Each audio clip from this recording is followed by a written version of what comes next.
everyone. TripAdvisor here. It is a glorious day here in sunny Sudbury, and I got three friends and co-pilots here today. It is that time of the year where we are unveiling our favorite movies of the last calendar year. And the four of us have literally been talking about these films every day for the last year. And we've been anticipating this day. We've been scrambling to watch movies up until the 11th hour to get our list complete. Scott's nodding his head. Yeah, he was going hard this last week. But we've tried to sort of truncate our best down to our top 15-ish.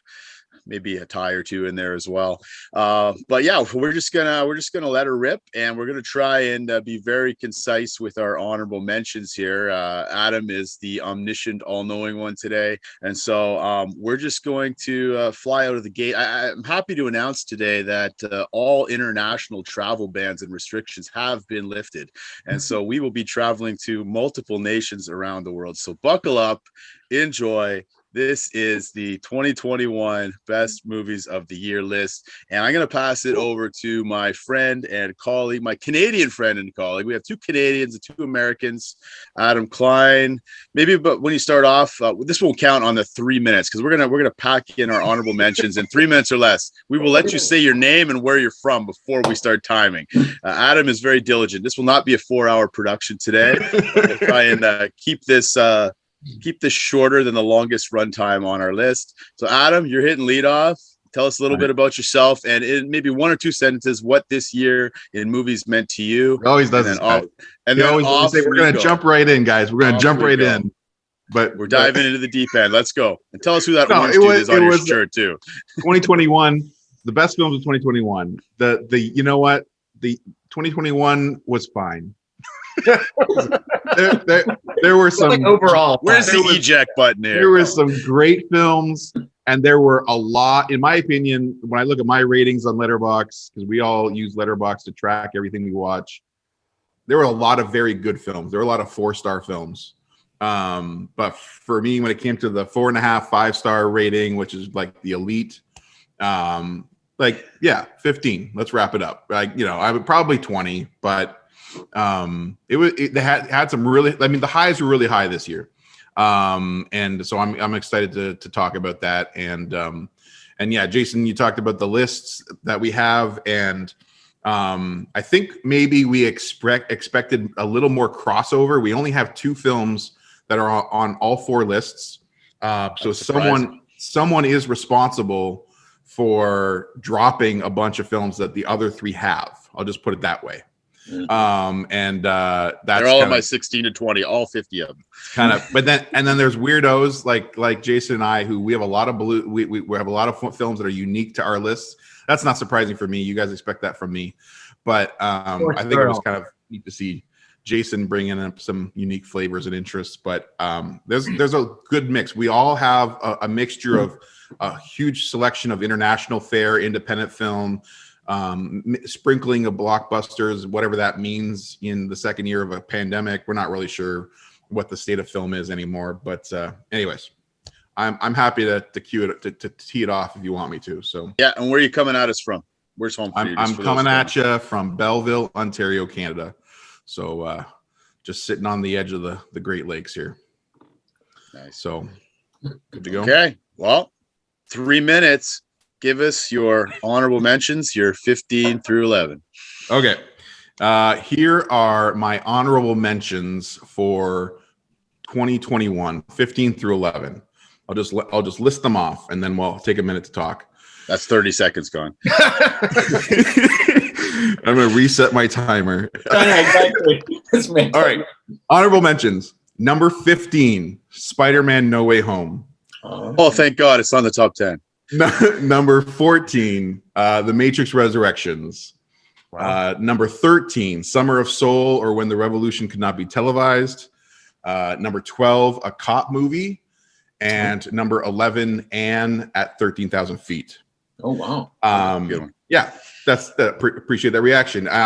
Okay, so I want to summarize these because no one else is going to talk about these movies. Well, that might not be totally true, but for the most part, we're not going to talk about these movies later. So I need to summarize why these 5 films are important and should be seen. So we'll start off easy. Spider-Man: No Way Home. Okay. Spider-Man: No Way Home is Never heard of it. unequivocally the most memorable and emotionally charged theater-going experience of the year for me. And yes, for a brief moment, I thought it would be my number one. But if it was going to be my number one, there was going to be a disclaimer that it's almost not a film and it can't be categorized, because this film is unprecedented. What I and millions of others experienced for the first time going to the movie theater to see No Way Home was the result of 20 years of storytelling. 30 seconds left. So 20 years of storytelling. You can't really compare it to anything else in the history of movie making. And so that's why it's on my list. And you just can't deny it as a source of pure joy and like childlike wonder. Moving on. Number 14 is The Matrix Resurrections. The truth is the experience of seeing Matrix Resurrections was very similar to Spider-Man: No Way Home, except that it wasn't really until my second viewing that I truly understood what I was watching.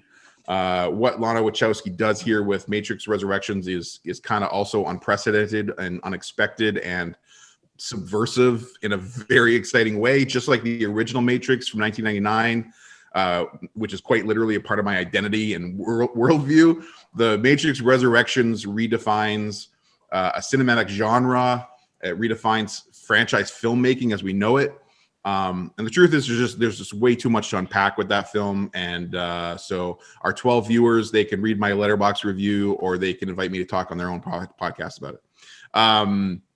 Okay, quickly. Number 13, the documentary Summer of Soul. This moving, mesmerizing documentary is available on Hulu or Disney Plus, and it really needs to be seen. It's an important cultural artifact that took over 50 years to see the light of day, and the memories shared, the musical performances that are captured from that summer in Harlem, which was the same summer as Woodstock. They really need to be seen and shared in an important piece of history. Number 12. Number 12 is look at that. Number 12 is a cop movie. A cop movie from Mexico. This is an inventive and ingenious work of art, and it's actually on Netflix and has been on Netflix for a really long time.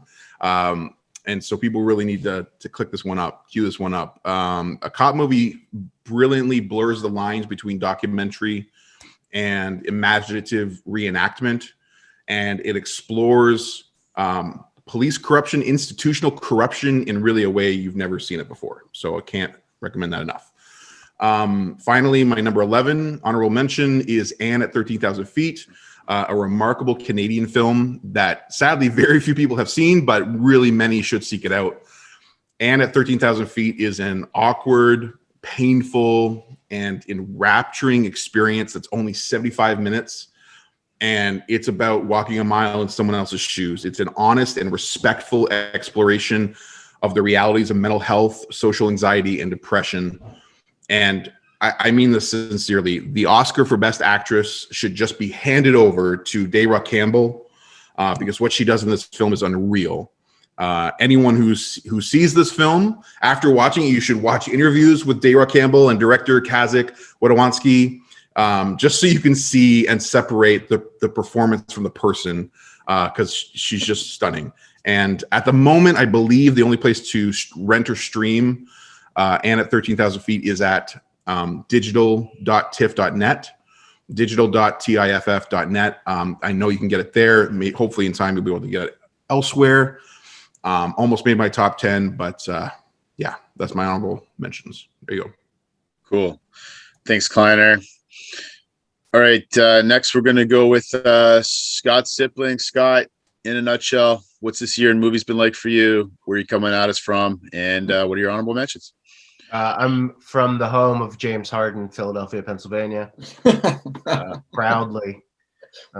And this year was strange. I started a new job this year, which made it much more difficult for me to get out and see movies like I did last year.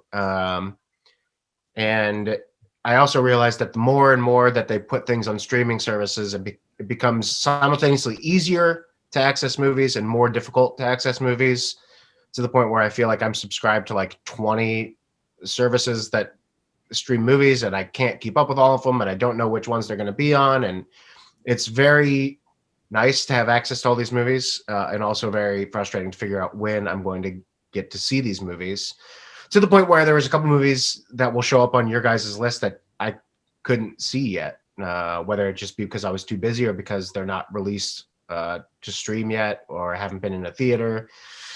So it's been a little bit interesting. There's a lot of podcasts I can talk about that phenomenon much better than I can, but it's been a very weird year to try and watch movies. And to echo Kleiner, I kind of feel like it's been a year where I found like 4 or 5 movies that I absolutely fell in love with, and kind of the rest I thought were, or many I thought that were good, and then a lot that I thought were like forgettable or even bad. So it's been interesting. And there's still a significant amount of movies I need to see too. So maybe my opinion will change in a month before the Oscars. But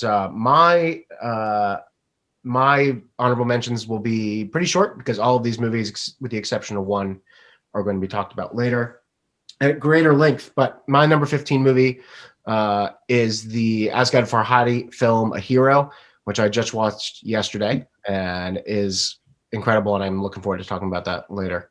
My number 14 is Bo Burnham's Inside, which kind of is one of the movies I was talking to the guys about the other day that is like, it's not really a movie, right? It's like a stand-up special not a movie. inside a home. But it was the thing I watched this year probably the most. It came out early this year. I've watched it like 10 times probably. And it's just a genius work of one of the most creative people we have. And I wanted to mention it because it's just the perfect thing that came out to talk about like the pandemic and the world that we live in right now, especially in the US and everywhere else too. But it just connected with me. It's so funny and sad and human. And I just loved every minute that I spent with it. And to the point where I would listen to the songs in my car and I would rewatch it over and over again on my phone. And it was just like simultaneously really sad and also just something that I felt so connected to that I kept returning to it over and over again. So it's an amazing piece of art. Number 13, we will talk about later, I'm sure. It is a film called Mass. We will get to it later. Number 12 is a tiny, just very similar to Mass, a very tiny art film called Dune. Maybe you've heard of it. 12. And then 11 was the Oscar frontrunner, the Netflix film, The Power of the Dog, which I'm sure we'll also be talking about later as well.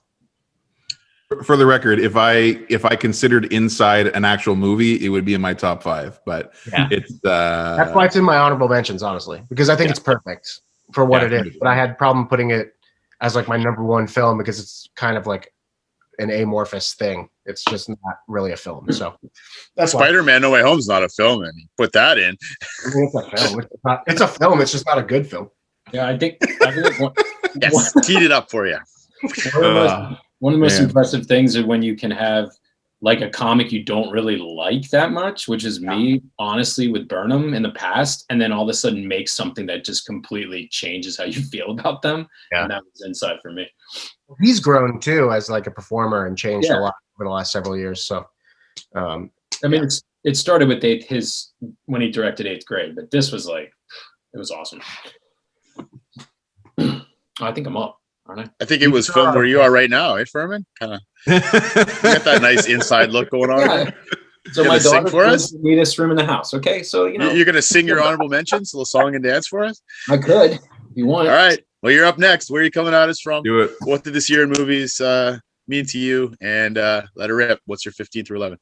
I'm coming from the set of Alice in Wonderland, and no, I'm just kidding. Hershey, Pennsylvania. And, Looks like Strawberry's Room. Where are you? Yeah. Sweetest place on earth. What's that? Yeah, Sweetest Place on Earth. I don't know. I don't think I have anything really original to say about the year than what Kline. I thought you were gonna say all day. You have nothing original. I don't have, and my whole list is yellow. I'm very mellow about it. No, I think I have one 5-star film this year, and it's my number 1. Like a ton of 4-star films, and and then stuff that fell below that. So I don't think I think it's kind of like the world at large, like 2021, better than 2020, but not as good as 2019 or 18 or 17. way to put it. That's kind of how I feel about the films too. So, but yeah. So mine's kind of like, my list is kind of like Scott's. Let me start this timer here. Okay. I have 4 films in my honorable mention that will be named again. I actually want, 3. Anyway, so here we go. Number 15, Spider-Man No Way Home. Woo! Surprise tie. Okay, 15, number 15, tie. I see it. Number 14, Shiva Baby. Okay, here we go. One. Good choice. It's Shiva Baby. Shiva Baby. Okay, all our Jewish watchers are very excited. I'm like a quarter Jewish too. That's really okay. Number 13, A Hero. Number 12, Encanto. Take that. Woo! Number 11, The Tragedy of Macbeth. So of those, I'm going to talk a minute about Spider-Man No Way Home and about Shiva Baby. Okay. Spider-Man No Way Home. Encanto. What are you doing? Encanto. Huh? What else? What did I say? You said Spider-Man. Oh yeah, Encanto. Sorry. Just, it's over here. I got 2 computers. All right. 30 seconds left. If I'm being honest, like tapped into the kid part of me, the best time I had at the theaters this year was in Spider-Man No Way Home. So that's before I stepped out and read about all this IP synergy, stealing our souls and the Marvel machine, and listened to 2 of you guys rant about how bad it was. I just watched a film which made me really happy and actually somehow had genuine emotional stakes for me. So that's how I feel about that one. And I think it repurposed poor characters from lesser films in previous Spider-Man. That's just my take.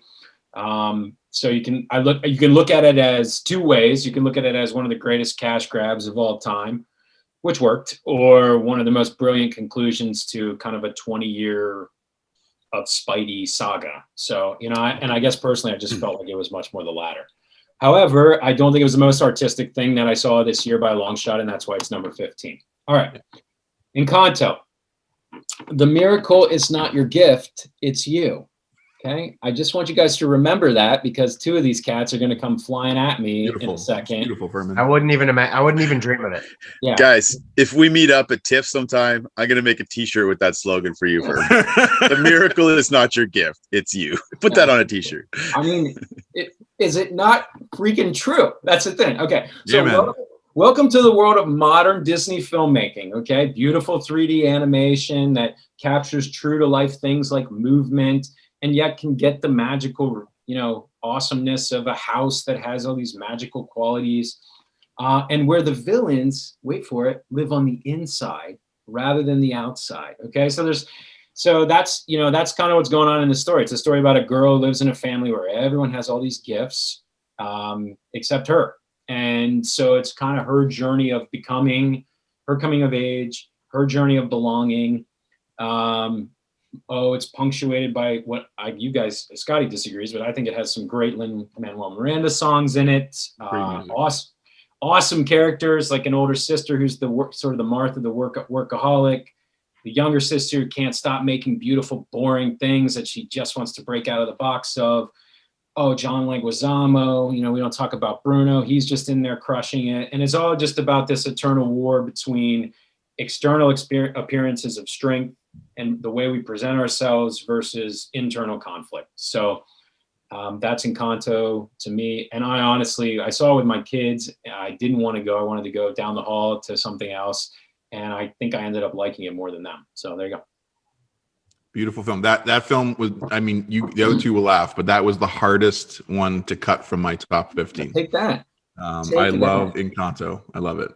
It was fun. I would have preferred you cutting Spider-Man to that.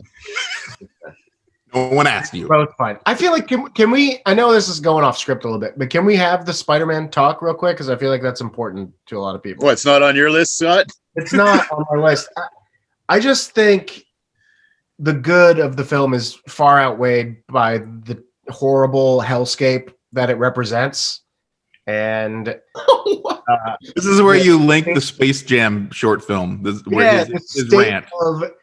The state of movie making, the state of IP regurgitation has become such that the only movies that people care about are remakes of other movies or movies that bring together things that they've seen before. And by the way, things that are not good that they've seen before, like the Amazing Spider-Man movies suck. They're so bad. And now we're all excited to see Andrew Garfield as Spider-Man, and I love Andrew Garfield. Andrew Garfield's awesome. I don't know, man. I think it just represents, like, I don't think the movie was bad. I had a good time. Like, I really did. I had a good time. There was a point in my life where I enjoyed comic book movies. But what this represents to me, this bringing together of not only multiple different characters from multiple different types of Spider-Man movies, but also bringing together Sony and Disney and all these different major corporations to make this thing that was ultimately going to become the highest grossing movie of all time represents a terrible thing. It's a terrible, terrible thing. Let the record show that Scott is against world peace. just that's what we just witnessed. A rant against everyone working together. Okay, got it. Against big corporations working together to make a bunch of money. That's what I'm against. But it's people generating emotional narratives from within that. Like, just accept the way the world is, man. Just accept the way the world is. Like, it's hard for me to accept the way. You got to work with it. You got to work with it. And then beauty can emerge. And someone like Andrew Garfield can be so devoted to a character arc that you can't even, like, have you heard him talk about this in interviews? Like, you think he's talking about Shakespeare. Like, but that's bad. Crazy. That's not good. That's not crazy. Good. But it is Shakespeare. Be viewing Shakespeare instead of this crap. It's not as good as Shakespeare, but it's what this generation's is. Don't spoil, man. Trips, you're spoiling the punchline later, man.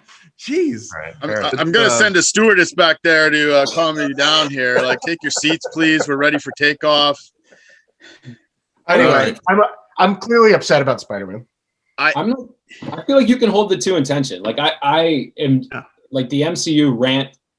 That was what I mentioned in the beginning. Scott just expelled it or expounded upon it good. I'm generally completely on board with him. In this case, I just thought it was a really great time, you know, but I know what you're saying. Third best Marvel movie of the year. It was okay.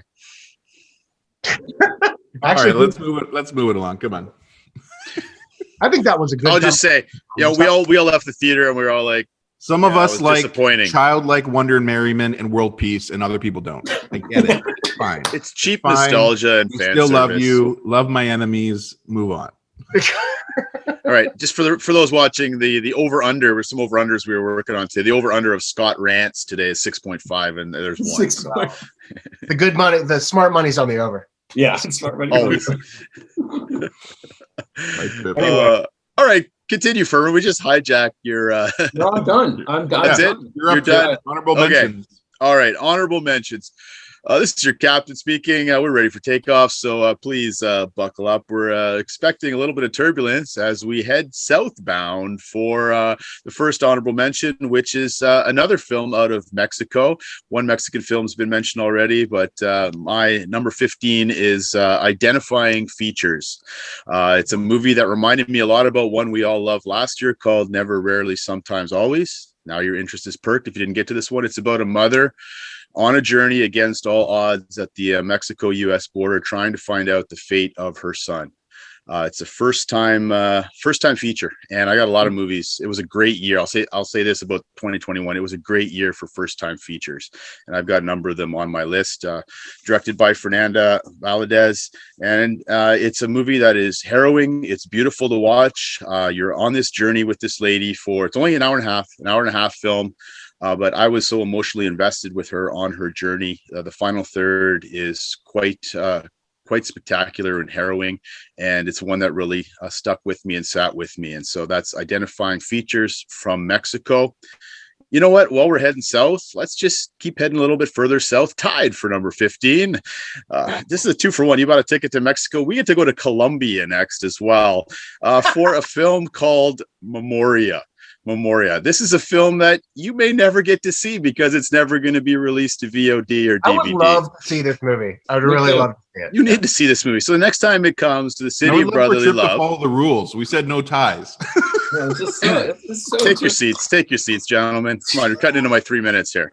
This is a film directed by the Thai auteur by the name of Apichatpong Weerasethakul. I mean, that's a mouthful, otherwise known as Joe. This is the first time he's directed a movie outside of his native Thailand, and it's phenomenal. It stars the one and only Tilda Swinton. She's a Scottish orchid farmer. She's visiting her ill sister in Bogota, Colombia. She befriends a young musician, and she realizes that she wakes up each night, she's bothered by this increasing loud banging sound within her ear, within her head, that prevents her from getting any sleep. It's a slow burn, a very slow movie. I watched this at my local film festival, and I think this is not the way to sell the movie, but more than half the people walked out. So this is not the pace of Spider-Man No Way Home. It's a movie that will cause you to doze off. You will fall asleep watching this movie. And the director wants you to fall asleep because all of his movies, if you never explored his movies, he wants to sort of walk the razor's edge between that sort of dreamlike and awake. And it really, it speaks to me on a conscious and subconscious level. It stuck with me. I hope I get to see it again. If it comes to your local theater, give it a look. Bring your pillow. It's okay to doze off for 5 minutes, wake up and enjoy Memoria, a masterful performance by This is number 15 we're still on, right? Okay. This is 15. Yeah, moving on to number 14. We're coming back to America. I'm a sucker for smart, high concept sci-fi. This one exceeded my expectations. A movie on Apple Plus TV. You can get this one easily. It's called Swan Song, directed by Benjamin Cleary. It stars the wonderful Mahershala Ali, who was nominated, I believe, for a Golden Globe for this performance. And it's really two performances. The premise basically is he knows he has a terminal illness, and there's some technology where he can get himself cloned. And that clone can just seamlessly continue to live with his wife and children, so they can avoid the grief of loss of their husband and father. I was invested on this one for the emotional ride, and I thought it was fantastic performances by everyone involved. And yeah, it exceeded my expectations. Check it out. It's on Apple TV. It's called Swan Song. Number 13 is my favorite documentary of the year. Summer of Soul has already been mentioned. It was a good year for musical documentaries. Obviously, we had Summer of Soul, you mentioned, Kleiner, the Beatles, Velvet Underground, but I chose an obscure little one I saw at my local festival. I talked to you guys about numerous times. It's called Sisters with Transistors. And so basically, it's some historical archive footage going back to World War II about the history of women in electronic dance music, which is one of my favorite music genres. And so if you're into either electronic music and if you're into women's rights and women's lib, this is the movie for you. You should check it out. I thought it was beautifully made. I've watched it repeatedly, and it's one I'll keep going to. It's less than an hour and a half long, and it's called Sisters with Transistors. My number 12 is one that will be mentioned again. And so when we get there, we're just going to take a weekend Thanksgiving trip to a small claustrophobic apartment in New York. The movie is called The Humans, and we'll have much more to say about it later. I'm looking forward to that conversation. And then buckle up. We're crossing the Atlantic for my number 11, a tender-hearted, slight little film I adore by a director I have utmost respect for, Celine Sciamma. She follows up her masterful work, Portrait of a Lady on Fire, with this little 72-minute film called Petite Maman. I love it. Showed it to my kids. They adored it as well. It's just a really tender-hearted sort of fantasy film about intergenerational navigation of grief and loss and tragedy. And I think it's a beautiful film that you should check out. And I would love to see. I would love to be able to see that movie somewhere. It's like 80 minutes. It is a beautiful film. 72 minutes. Yeah, I was gonna say. Yeah, it's beautiful. That wasn't 18 minutes. I did all right there, right? It's not 3 minutes per film. Okay. All right, where are we at now? So Scott was leaning in. He was there, man. He wants to see. I didn't get to ask. I was on board.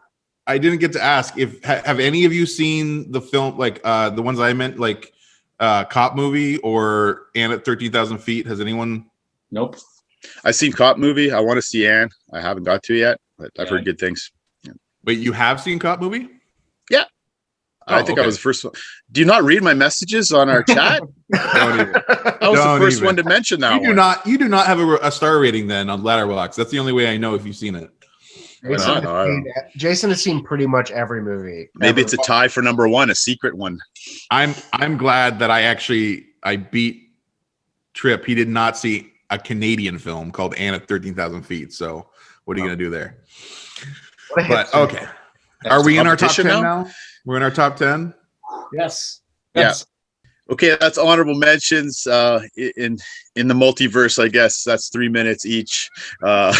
Hey, we did all right, and we got to get our Spider-Man No Way Home, a nostalgic cheap fan service IP rant out of the way, nice and early. So we're now moving on. This is where it gets really interesting. And even though we're breezing through those, I know I speak on behalf of all four of us. Say, please consider watching all 22 of those movies in our honorable mentions. They're great. They're great.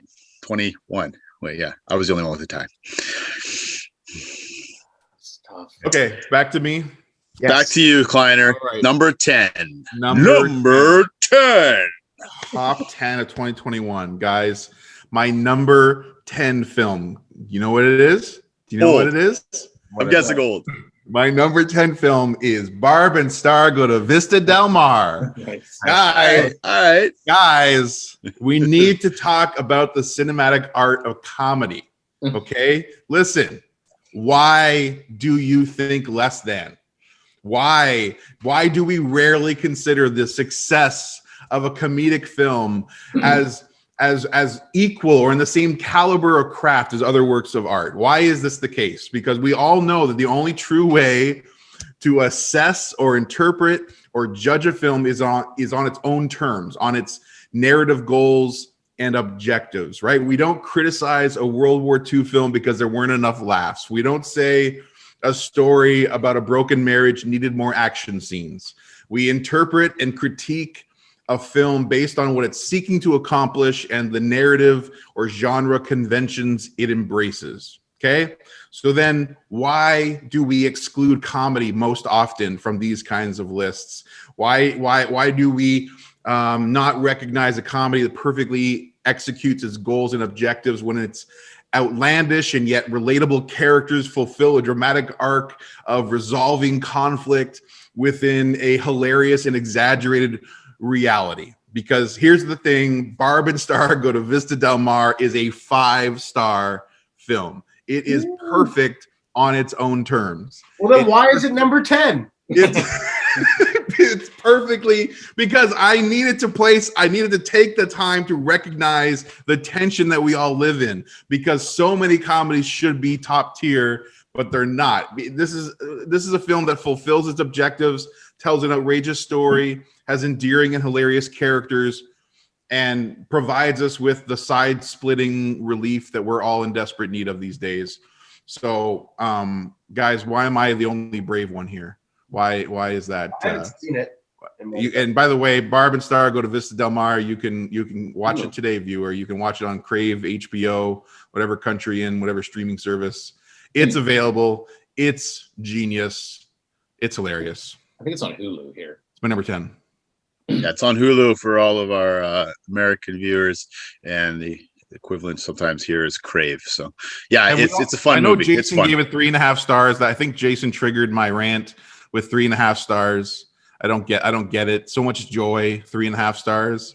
Have you it's guys a fine seen comedy. I laughed a lot. 3.5 for a movie like that is a pretty good rating for me. So I enjoyed it. That's what I mean. It should get higher. How can you not? Like, you're like, this was a great night. This united my family with laughter. 3.5 stars. And then I woke up the next day and haven't thought of it since. Couldn't even tell you I rated it 3.5 until you watched it reminded again me. the next week. Scott, did you see it, Scott? Well, I haven't seen it yet, but you rated it 5 stars and then put it at number 10 on your list. So are you part of the problem or part of the solution? It's in my top 10. That's my defense. All 10 of your films are 5 stars? In my top 10. It had to be in my top 10. But I'm also at the same time recognizing that, like, yes. So you should have put it in the top 3. Internalized within me. Like, can I put this in the top 5? I had it number 5 for a while. I don't know. It's hard because why do we treat comedies this way? I don't know. But those you keeping score at home, it's rant 1 for Kleiner and 1 for Sipling. I feel like the game's afoot. No one's talking about this movie. Like, no one. Like, that's not true at all. I know. Listen, I know it because I listen to movie podcasts. But like, I don't think I've seen any civilians talking about this movie at all. Like, no. It's like completely unknown. It will flash forward 5 year cult classic. All 8 of our viewers will now hear about this movie and watch it. Cheers. Well, to be fair, like what movies are civilians talking about besides Spider-Man? That's fair. Cinderella. I'm not even talking about Power of the Dog. What's right? Power of the what? They're not yet. We gave these lovely middle-aged ladies in their culottes the time to shine. We can move on. Okay. Scott's number 10. Well, ironically, it's a good segue because my number 10 movie is a movie that I actually had a lot of conversations about with people in the world, but we won't go too in depth because it is going to show up later. It's the incredible and amazing, and I can't wait to talk about it. It is the Beatles documentary by Peter Jackson, Get Back, which is it's just a miracle of movie making, and I'm looking forward to letting. Is it a movie? Later. Yes. Does it have hobbits? It does not have hobbits. It is. Why do we call it a movie? Hobbit? I'm just curious. Why? I'm just playing devil's advocate. Why is it a movie? I don't know. I mean, it's a documentary. It's just like a 6-hour documentary. It has episodes. How many times have you watched it? Did you watch it? How many times have you seen it? I've seen it once. It's 9 hours. I would not watch it more than once. The Beatles are a band, right? It's the same thing. Yeah. It's the same thing as like The Last Dance. Is that a movie? Are they named after the insect? Oh my God. Let's just move on. And me and Nick will talk about this later. Thank you. I'm sure. Oh, what if I have it? What if I have it later? It might be in my list later. I'm about to go on. I'm dangerously close to a rant. All right, Furman. If you have this is why I pop popcorn for these folks. You should do the same. Get some popcorn. It doesn't look going. like you popped that popcorn. We're here for. I colored it. Colors. I popped it. You know, popcorn. We're here for a good time and a long time. All right, we're at number 10, guys. Oh God, this is Furman, number 10. I'm What's ready. your 5-star number 10 film? If it was 5-star, it'd be Get Back. But anyway, okay. So, guys, this is a great segue for me because this is probably the deepest comic film I've seen this year. My number 10 is Titan. Another comedy. Yeah, this is hilarious. Saving this one for date night. I haven't seen it. Yeah, good. Oh, Kate will be all over this one. Titan is a wildly demented ride consisting of equal parts psychopathic violence and big-hearted tenderness. That's what I wrote at the time. So it's a really weird film. It has 2 distinct parts, major tonal shifts between them. The first is kind of this crazy portrait of a psychopathic killer, basically, and she has this terrible car accident, has a metal plate placed inside of her skull, and now has this weird connection with machines. And when I say weird connection with machines, I mean weird connection with machines, right? What I mean is she has sex with a car. Anyway, so that's what I mean. That's what happens. But so Julie Ducournau made this film. It's a French film. It won the Palme d'Or. It's all over the place. She's got major filmmaking chops. I love her first horror flick, which was Raw. And this one, man, it starts, there's this opening oneer. She's like a gearhead who does, like, she dances for these like background gearheads. It's this huge opening oneer. It's sick. There's awesome needle drops in the movie. There's this great scene with this like male bonding ritual at the firehouse over this Future Islands track. She's awesome at creating atmosphere. She's a mood maker. So you got all this stuff and all this violence, and then the film kind of pivots and she ends up sort of posing in this family, and you get this really jacked up story of found family and belonging. That's kind of like this age-old formula of old lost souls finding one another, but in these really weird kind of trappings. The 2 leads, I can't say their names, or Trip probably could, but they're both awesome. What's the dude's name? Trip? Vincent Lindon. Yeah, Lindon. He's so good. Yeah. So anyway, amazing. It's this story about belonging and gender fluidity into this kind of black comic body horror that Cronenberg would be proud of. That's kind of like the best way I can summarize it. If people watched it and were like, this sucks, or it's Like, I think it's a lot messier than Raw was, but I also think she's just like absolutely swinging for the fences for 2 hours, and I really liked it, man. I think it's under discussed. So that's my number 10. It's widely available now too, isn't it? Isn't it on Prime? It's on Hulu, right? On Yeah. Hulu. At least in Canada, it's on Prime. It's on Prime. Oh, I didn't know that. Okay. Was this 16 to 20 for Scott or Trip? That's what I want to know. I took it off my list to put Bo Burnham on. That hurts. Yeah, it's top 25 still for me. What? Yeah. Fair enough. I put this in my top 10. My job's at risk, so Yeah. full disclosure. No, it's pretty extreme. But movies like this, I'm gonna just say this really quick. It's not on my list. So I don't want to hijack this, but movies like this, I usually repel. I'm not a big horror guy at all. And the first 45 minutes of this movie, I was like disgusted. It was pretty hard to watch for me. But then it has a way of pivoting. It's almost like the director wants to disgust you, and then she pivots hard in the second half of the movie. It turns into something, this tender story about two people who are lonely and broken that find love and intimacy in one another's relationship, right? This father-daughter relationship or father-son relationship. I just thought she got me from disgust to empathy in 2 hours, which was pretty cool. So yeah, That's good choice. Movie. I'm not sure I fully understood it, or I didn't. I haven't seen it, but everything you're describing, it makes it sound like she's reconciling how we're all connected to devices and seeking fulfillment relationship through them, but we need to find. That's definitely one of the 72 themes. Yeah, exactly. I think Scott said it's a bit overstuffed. That's my You're biggest welcome, critique, Scott. but You're it's welcome. definitely not boring. Thanks, It's buddy. a little- It's a lot. it's- Yeah, it's a lot. Yeah, it's a lot. It's overstuffed. But we should also say it's one of the most memorable final shots or final sequences this year, I'd say, hands down. Trying to Nice. I feel like we've been It's saying good. that a lot. You don't remember the final shot? I don't remember. I'm sure if you tell me it. Oh yeah. Yeah. All right, Cool. we're at trip number 10. Okay, my number 10. My script is already, I don't have a script, but the script in my mind is already spoiled. What I was planning on saying was, you will hear today fables of web slingers and blue pill poppers, and you might be duped into thinking those movies are the cinematic event of the year. Well, we've already heard about Spider-Man. We've already heard about The Matrix. I am here to let you know the true cinematic experience of the year. It's not those movies. It's this movie right here, Dune. Dune is incredible, masterful work by, my Canadian bias is showing, the great Denis Villeneuve, one of my favorite directors in the business today. This was my most anticipated movie of the year. So I guess you could say it's not number one. It was my most anticipated. A mild disappointment. And yet there's so much to admire here. The only reason it's not higher is because it's kind of incomplete. This is part one.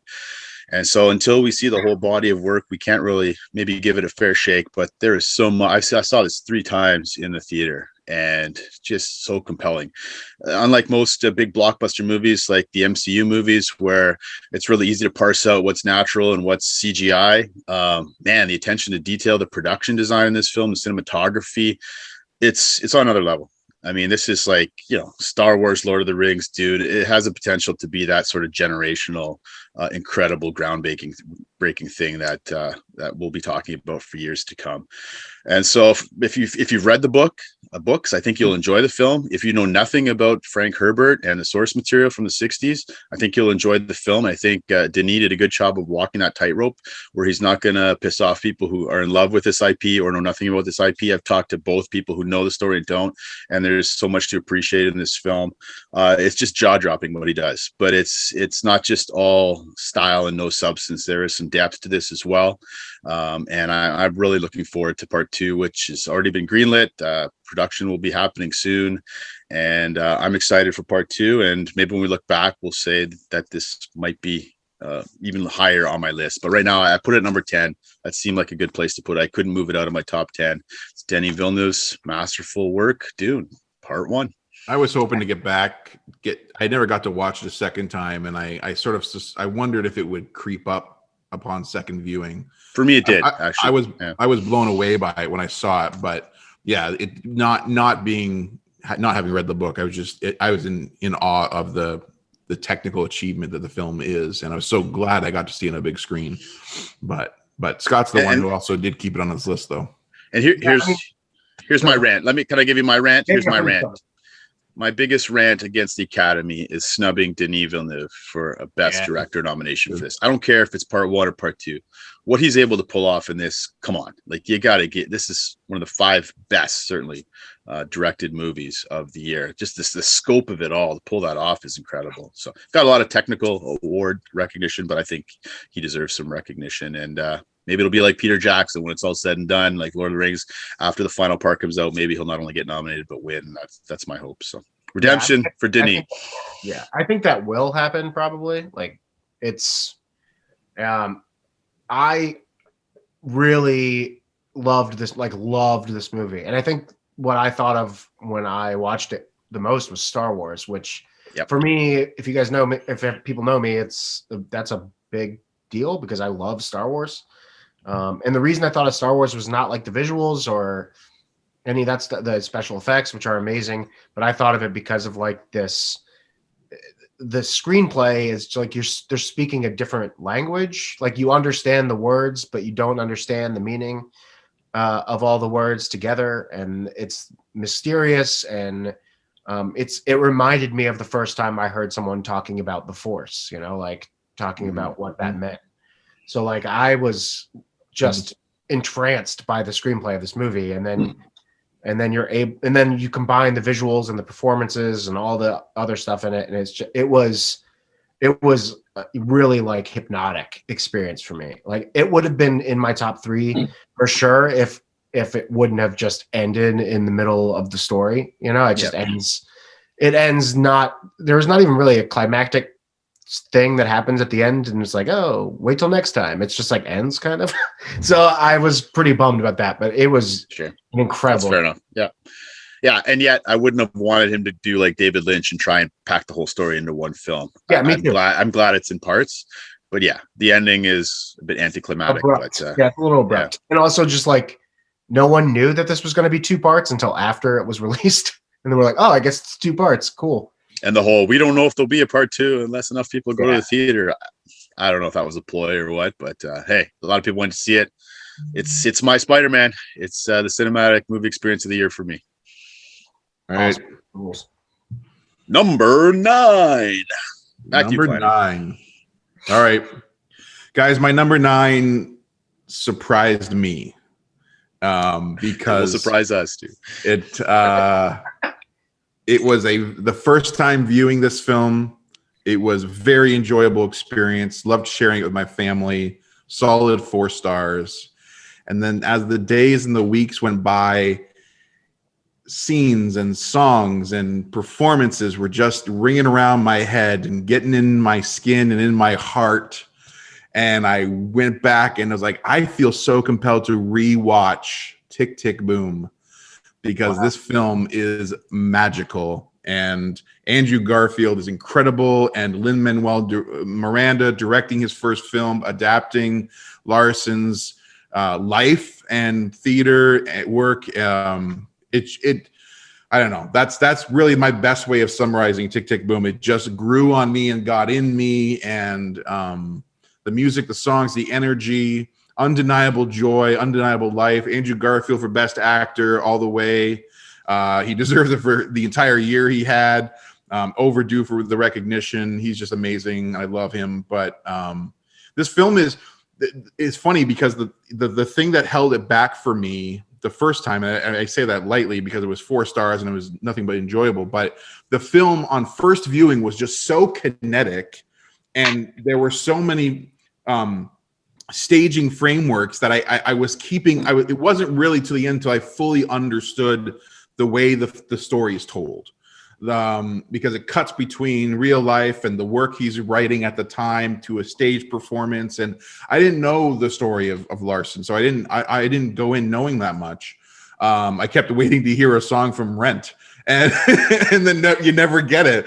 And but that was almost like the preferred way. Like I almost loved the fact that I really didn't understand what was going on the first time through, and that it grew on me and the impact of the story. The second time I was like, oh, this totally works. Like this is actually ingenious the way that's told. Some of the songs are performed.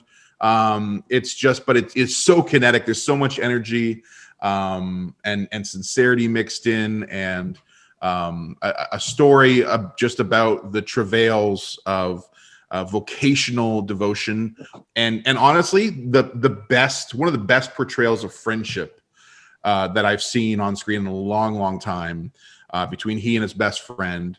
I mean, there's a romance, and but to me, it was the story of the two friends. That's the thing that really brought me through and really sang to me. And Tick, Tick, Boom. It's on Netflix. Lots of people have seen it. You should still see it again. It's a beautiful musical, and I love it. So it's my number 9. Nice. Now, I'm not a big musical guy, but this might sound, this will be heresy to Scott cover years. This was my favorite musical of the year too, because I found that the music served the narrative and moved the story along. It didn't like take me out of the story, like 5-minute musical interlude, and then back in, unlike some other of the musicals this year. And yeah, Garfield's amazing. What a year he had. So it did make my top 15, but it was close. And yeah, good call. Awesome. All right. Well, speaking of Scott, we're at Scott's number 9 now. So. Well, my number 9 will be talked about later. I have a feeling it's going to be much later, but it's David Lowery's The Green Knight, which I saw with my girlfriend in the theaters. It seems like 9 years ago. It seems like forever ago. But I loved it, and I'm looking forward to talking about it later. Wait, all right, okay. we're at Furman now? Yeah.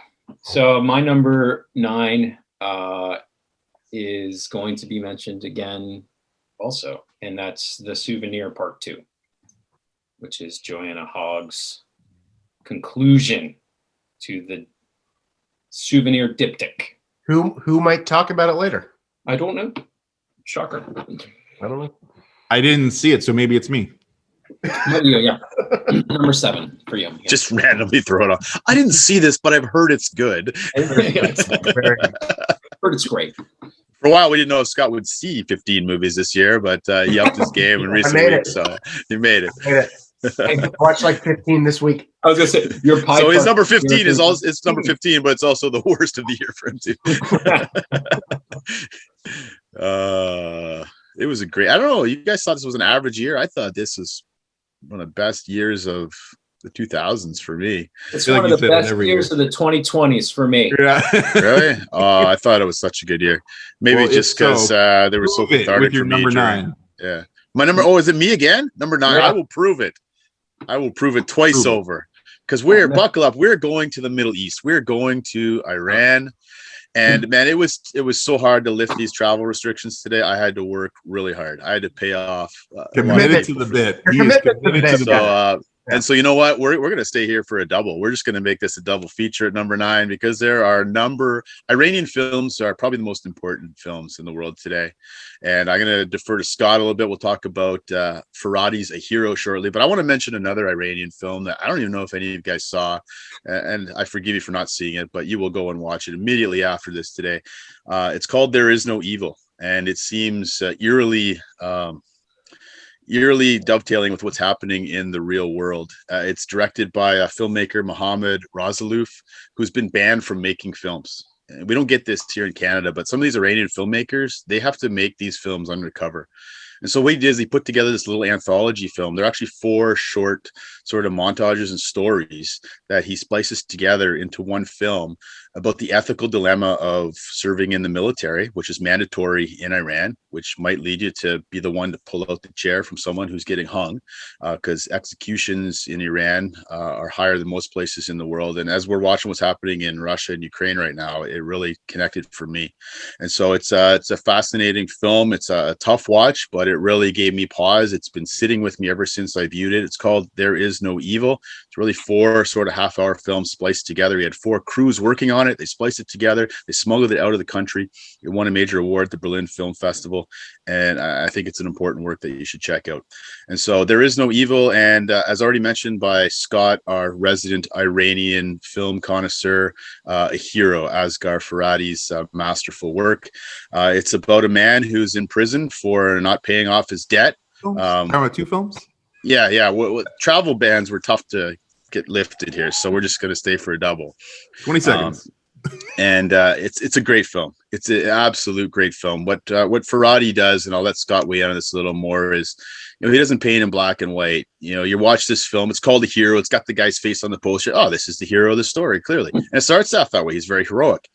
but then you realize, it's more than meets the eye, right? He's making some choices that are questionable and questionable motives. The person or persons you think are the villains in the story, there's some redeeming qualities about them, and so he navigates in that gray area quite well, and it really probes a lot of ethical and moral dilemmas that are not simply found in Iran, but are protracted out universally. So, Scott, did you want to say a few words about the hero? It's three-way tie. Furman had it higher than Scott. I was the only one to leave it off the list. Oh, I'm sorry. Great film. But I'm the highest for this, right? Yeah. No, you got it. But I'm just saying, Furman and Scott both had it. Sorry, Furman. Yeah. No, go ahead. His movie from what year was it? 2016. The Separation was like one of the best movies of the decade for me, and he has this way of telling these real human stories. And I think one of the things that I love about Iranian filmmaking is that it's very detailed and procedural and real, and but at the same time creative. So they do these like a lot of meta moves in their movies, but also it's very just grounded somehow. And the performances are, again, they often use like non-actors, and the performances are they just strike you as very real, and you have such empathy for these people. And I'm just deeply affected by Iranian filmmaking. I just think them making films in that environment, where they're often saying things that are not really allowed to be said, it's brave, and it's and just like these choices that the characters make often are more affecting because it's coming from a place that we just assume is like evil. But we don't know there are people fighting against the evil forces in Iran, So I just love Iranian film. Obviously, Kiarostami is my favorite filmmaker of all time, and this film's great, and I really enjoyed it, and I can't wait to watch it again because I watched it yesterday, I think, for the first time. So I want to watch it again and see what I think of it. I think that this one, it's like, this is the closest one to like, it was like an ethics 101 class for me. It was like exploration of the Socratic method via modern Iranian civil law, It's like, which is really kind of all his films, as Scott said. They're all kind of episodic and stuff, but this one really just sort of like starts stacking like the Jenga blocks of moral decision making, and when are white lies not white lies, and what are truly good and noble acts versus like situational ethics. And like one thing Tripp talks about in his review, there's a lot of honor and shame culture type stuff going on here, where he doesn't care so much about what comes out so much as his honor is not, forget about the jail. And we should say that the film is about a guy who's in prison because he owes a man a debt he can't be able to pay back. Or he has not yet been able to pay back, which is a really ironic thing. I think of one of the podcasts, like the /Filmcast one, Kline, Devinder's like, how do you pay off a debt when you don't work? Like if you're in prison. Yeah. But anyway, so it's just like, and the whole system of a debtor's prison, and the cultural insight into that, and I think it was the film cast that the guys revealed, like they did they did the exchange rate of the money. Yeah, it's the equivalent of $3,000. It's such a small amount of money that he's in prison for, and has ruined his life. Like it's mind-boggling. But you should say, like, you meet characters, and then like when you meet the guy who put him in prison, and then he makes his points, you're like, oh, those are pretty good points. Like you understand why he's upset. I think I literally wrote that down. I was like, all right, that's not so bad after all. It's actually well argued, sir. You know what I mean? Yeah, exactly. And then it's like this little thing, that decision, and you're like, don't make that choice. And then he does, and it spins off into this, and that spins off into that. And we should also say, like, there's an awesome discourse on how social media is like image making and breaking in this film too, man. Like how we interact with that as individuals. And then there's like a charitable organization that's in there, and they're like worried about how their image is going to be perceived because, if you release a handheld video and his son has a stutter, and should we manipulate people's, like, use the pathos to sort of well, we haven't, you guys have, I mean, I know I'm the one that left it off the list. It's in my 16 to 20, I swear. But But yeah, you didn't even mention the child, right? The son. Oh, he's is awesome. the heartbeat of this, and you don't know he's the heartbeat of it. I mean, you kind of know because he's in these pivotal moments and scenes, like sitting on the outside of the room, but it just clobbers you by the end of it with the kid. Yeah, the scene with him, the scene with him in the room with all the people from the charity was one of the most heartbreaking scenes of the year. Yeah. And then also we should mention the final shot of this movie. I think is my favorite. Yeah, so good of the movie. Just like it's a static shot, but it's just so it's powerful. Yeah, it's really, really powerful. Iranian films are known for that final static shot, right? So good, yeah. Kiarostami, the ends of Kiarostami films are always perfect. It's always perfect. Yeah, it's great. If you haven't seen this, it's available widely. It is an Amazon Prime, actually. Good for Prime for making this an original. I'm kind of pleasantly surprised to see that.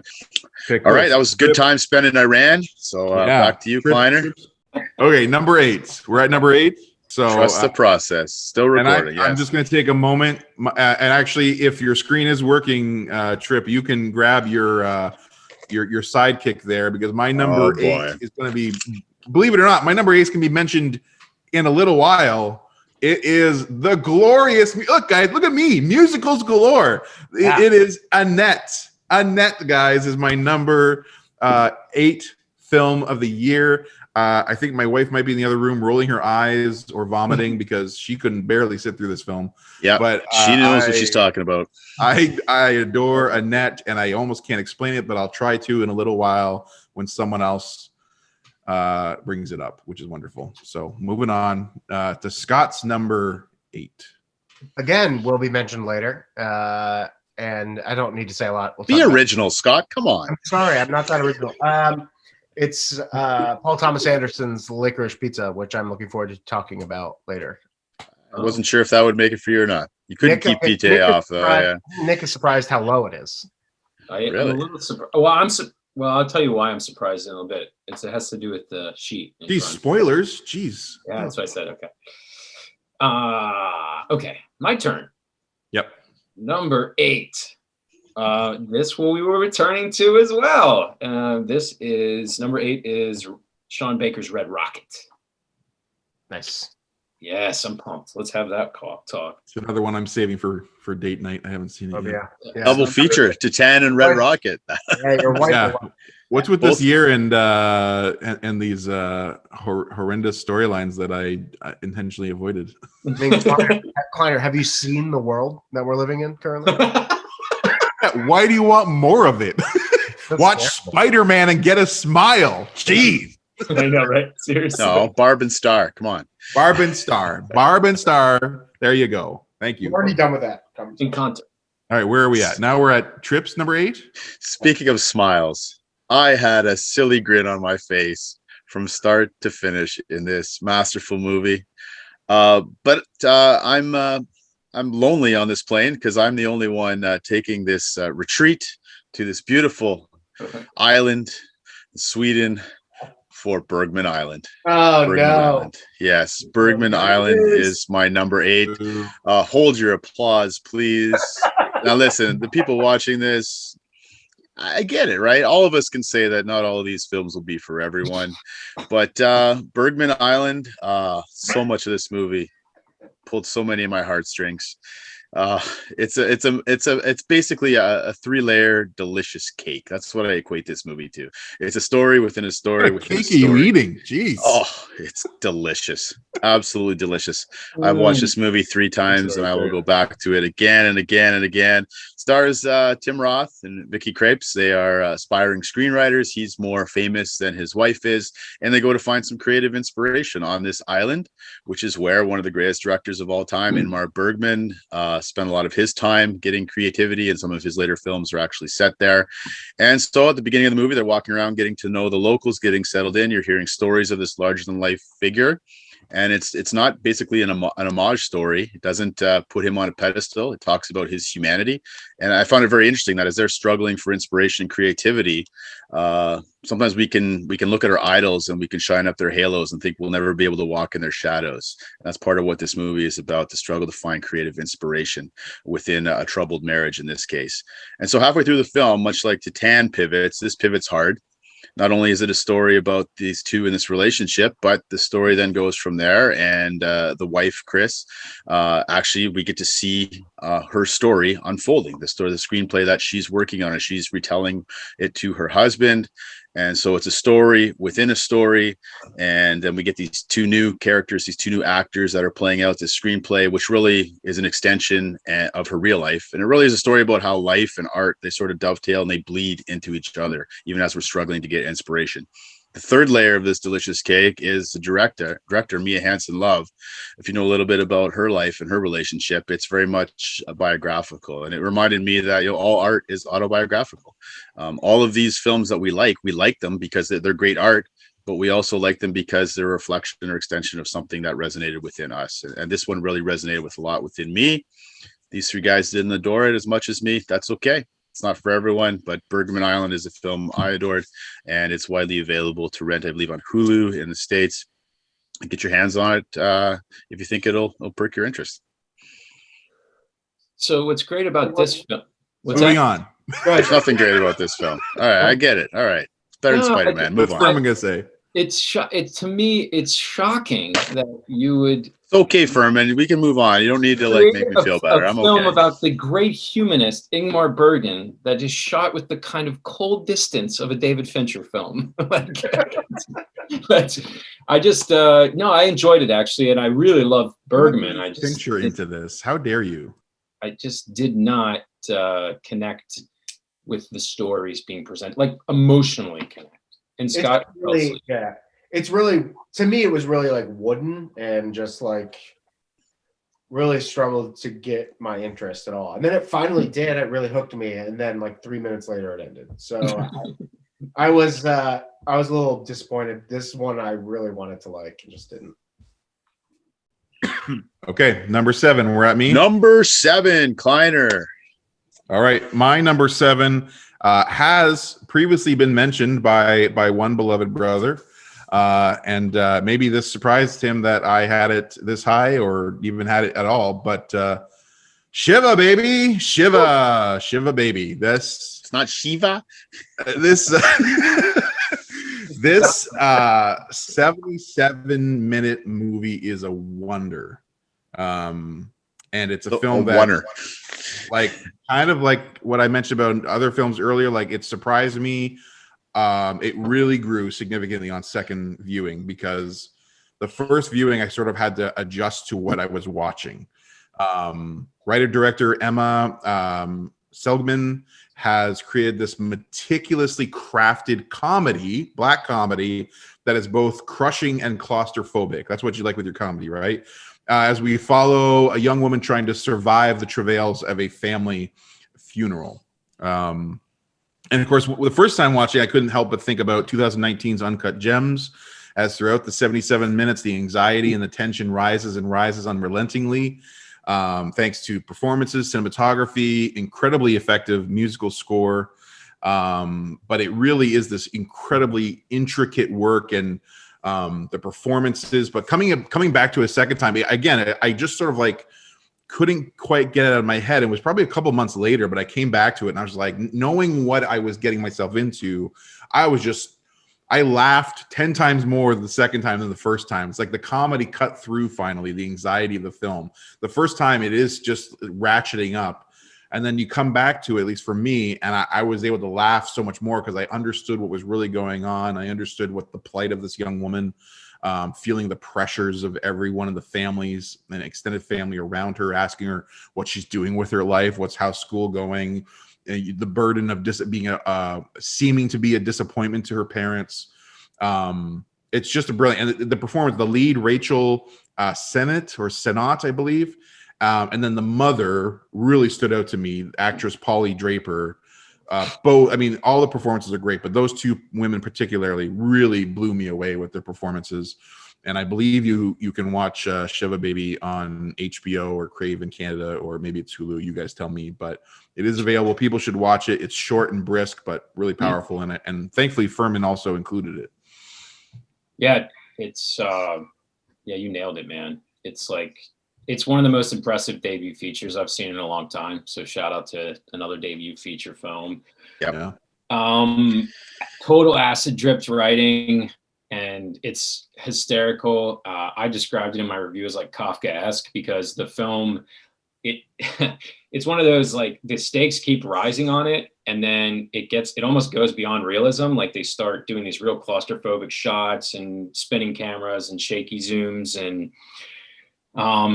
so I mean we should say, did you say that it's like a girl, it's a girl who's forced to go to a Shiva, she's graduating college and doesn't quite know what she's going to do, but has this sort of, so she has to go to this Shiva with the family, and then but she's sort of doing these, has this business with these sugar daddies on the side, and then the dude shows up at the Shiva with his wife and their kid. So it's just like awkward. It gets super awkward. The like reality starts kind of blurring. The score is unbelievable, and it's just like these eerie sounds. It's just like a real mood piece, and all the mood stuff is like it's rising menace basically. And I guess I just love pictures where it's like they're threatening to come apart at the seams, which is like for the final hour, you're like, God, can she just please get out of this? Because she just leave, just walk out. Yeah, like she partially created the situation, and there's like a former girlfriend that's around too. I mean, there's just like all of this stuff. It's not, and it's like not long at all, and it's just mind-blowingly great writing and performances. Totally overlooked, man. It's just it's awesome. Loved it. Yeah, it got lost in them multitude of 4-star films, but really good film. I enjoyed it as well. Was this a short originally? Did she make this a short? Yeah, I thought so, right? Yeah, okay. Short, and then it got feature length. Yeah, and she has, I can't remember what category, but I know she has at least been recognized by the Independent Spirit Awards in some capacity. Screenplay or first feature or something like that. Cool. But yeah, more people need to see it. It's Did you watch this one, Scott? I haven't seen it yet. Okay, I think you'd like it. Yeah. All right. Cool. That's my number 7. Good choice. Moving on. Who's after me? Kline, you're lagging a little bit. Just a heads up. Okay. Okay, Scott, you're up. All right. My number 7 is an extremely underappreciated film, which it makes like zero sense to me why it's underappreciated, because it's one of our finest directors, but 2 of our best performers. I really don't understand it. It's The Tragedy of Macbeth. Oh, the Joel Cohen Shakespeare adaptation, which is stunning. I'm just like, what do you people want from a movie? What more do you want from a movie? Beautiful cinematography, amazing performances, a Shakespeare adaptation, which, I don't know if you've heard of him, but Shakespeare's pretty good at telling stories. Maybe you've read a couple of them before. Have you heard of them? Have you heard of them? I just don't get it. So like Willie. the total like tepid response to this makes no sense to me, because it's Denzel is giving one of his best performances of his career. He's incredible in this movie. Frances McDormand is incredible in this movie. It's obviously pretty good writing. I don't know if you've ever heard of Shakespeare Again. He's pretty good, yeah. Yeah, it's pretty good writing. The response has been tepid. I didn't think it was a tepid response. I think got some nominations. Yeah, but it's been like it wasn't nominated for Best Picture. The critical response to it has been, I don't know, 3.5 to 4 stars, that kind of thing. This to me is one of the best 7 movies of the year. I'm just like, I don't know what else people want from a movie. It's incredible. Okay, I'll try to answer this. I mean, and I know, and I'm sorry, Furman, I know you have it on your list, but because like this is an excellent film, but it feels like a stage performance more than a film, in my opinion. Who cares? It's a Shakespeare. But I'm just trying to explain your question of like, why was there a mixed reception of it, right? I think this is why. But it feels this. I mean, we talked about this in the chat, but like the scope of it still manages to feel epic to me. Like it's clearly a stage adaptation, but like this cinematography is no joke. I mean, it's unbelievable cinematography. Agreed. Best black and white cinematography of the year. Yeah. Yeah. I mean, I don't even know if I agree with that, but it's unbelievable. For me, it is unbelievable cinematography, and the scope of it is small because they're obviously like sets that are being used to kind of make you feel like, you're watching a play, but it also feels huge at the same time. I just thought it was beautifully shot, beautifully directed, beautifully acted. obviously beautifully written by, William Shakespeare. And I just loved it. I loved every second of watching this. It was such a pleasure to watch. And it's probably the best Shakespeare play, or one of the top 3 Shakespeare. I just loved every second of watching this, and I don't understand the response to this movie at all. Did you guys know that there was a black and white version released of Snyder Cut Justice League? Oh my God. See that? So good. So good. So, okay, let me attempt to state why people did it, why people didn't like it, and why I don't care and still loved it. Because I had it, and also I'll say why I had it at 11 and not in the top 5. So I think Joel Cohen said he wanted to depict a world untethered from reality. So I think that's where you get the whole sound stage thing. And so what happens is that most people are stupid, and so they want Shakespeare to not sound like Shakespeare. Right. So what they do is they want, if you're going to tell Macbeth, you're going to tell Hamlet, you just put all this action in, put these bloody battle sequences and all this stuff, put a lot of situational stuff. So it serves to sort of help you interpret what is admittedly difficult language. When you make something this sparse and minimalist, you foreground the dialogue. Yes, so that's great. I personally love it because I love Shakespeare and I love going to Shakespeare. But if you don't, you're going to find it boring as hell. And you're going to you're going to be like, where's the fighting? Because I agree that with Scott that there's this limited thing and this big thing, but there's also the way that they do the Darsland Wood thing is they bring some leads in. It's really, really sparse. So I would say that there's 7 to 10 shots in this film that are imprinted on my brain. They're so good. And the witch's performance, the Catherine Hunter performance, is outrageously good. So I'm totally with you, Scott. I understand why people don't like foregrounded, because they're just well, I want to see stuff that lets me have Shakespeare that's not Shakespeare, like Coriolanus or something like that.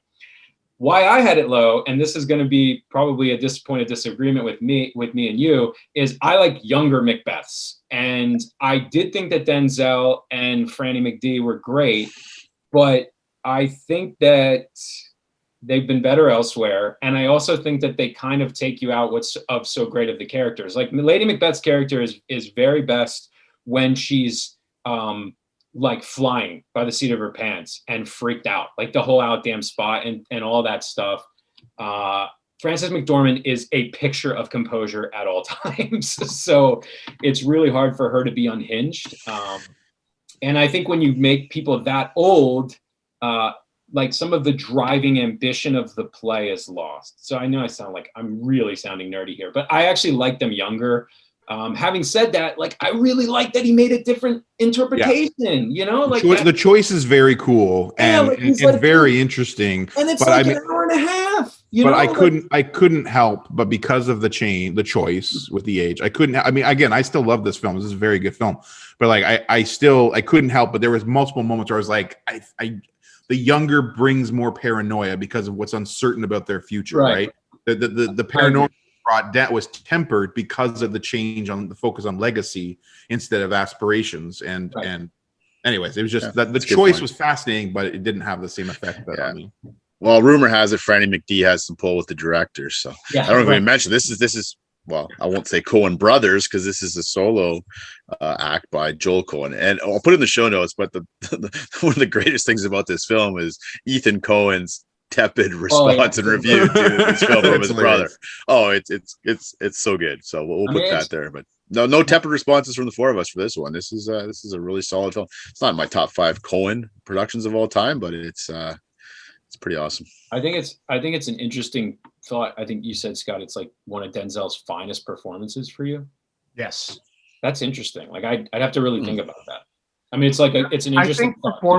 I think performing Shakespeare naturalistically, especially in in a faithful adaptation of work, is really, really difficult to do. And I think him not doing the affected kind of faux British accent that a lot of Shakespeare performers does is really fucking interesting. And I love it. Actually, you know what, Scott, I really appreciate that insight, because I didn't think about it till right now, but because of those choices, we actually see a different Denzel than what we're used to seeing, right? Yeah. Like we don't get the cliche Denzel who we all love, right? Where it's just his lip is quivering with anger and vengeance, right? Like that's who we love to see on screen most of the time, or the tears just being fought back as he's pleading with repentance or vengeance or whatever it is. That Denzel is completely absent from the screen this time round, and it's a completely different naturalism that we rarely ever see with him. And it's incredibly effective. So that I really appreciate you bringing that out. Yeah, I think he's great. Cool. That's it for me. Yeah, it's great. All right, Scott, and now we're Solid. on Furman's number 7. Furman, number 7. My number 7, shockingly, will be talked about again, and that is Oink Oink Pig. Okay, nice, 16 nice. 16 to 20 for Scott. Okay, 16 to 20. yeah. I thought, I don't think that'll make Scott's. Yeah, I didn't think Okay, cool. All right, so my number 7 will be talked again as well. My number 7 through 4, like splitting hairs. They all sort of could be interchanged. They were all that good, but it's Joachim Trier's Norwegian film, which got a couple awesome nominations, called Worst Person in the World. We will be talking about that again soon, and I look forward to that conversation. Okay. Brings us back to you, Kleiner, number 6. Come back around the bend, number 6. And look at this. We got another yellow, another one will come back around the bend too at some point. Be interesting when. But my number 6 of the year is The Power of the Dog. Nice. And, Roof. we'll come. Okay, that's interesting. We'll come back to that. Are there any dogs in the film? Literally. over to Scott and his number 6. All right, let's strap in, Kleiner. It's you and me. We're going to talk about one of the most creative directors of the 2000s, is the French filmmaker Léos Carax, and we're going to talk about Annette. So Yeah. I mean, this film I saw. I mean, when was it released? February of last year. Yeah, really early. A year ago. And I mean, Holy Motors. It was one of my favorite movies of the decade, if not my top movie of the decade. Yeah, I see you, Trip. I see you. So I was really, really anticipating this movie, and maybe that's why I ranked it so highly. What's the person watching this who doesn't know what Annette is, and then wondering what Trip's doing?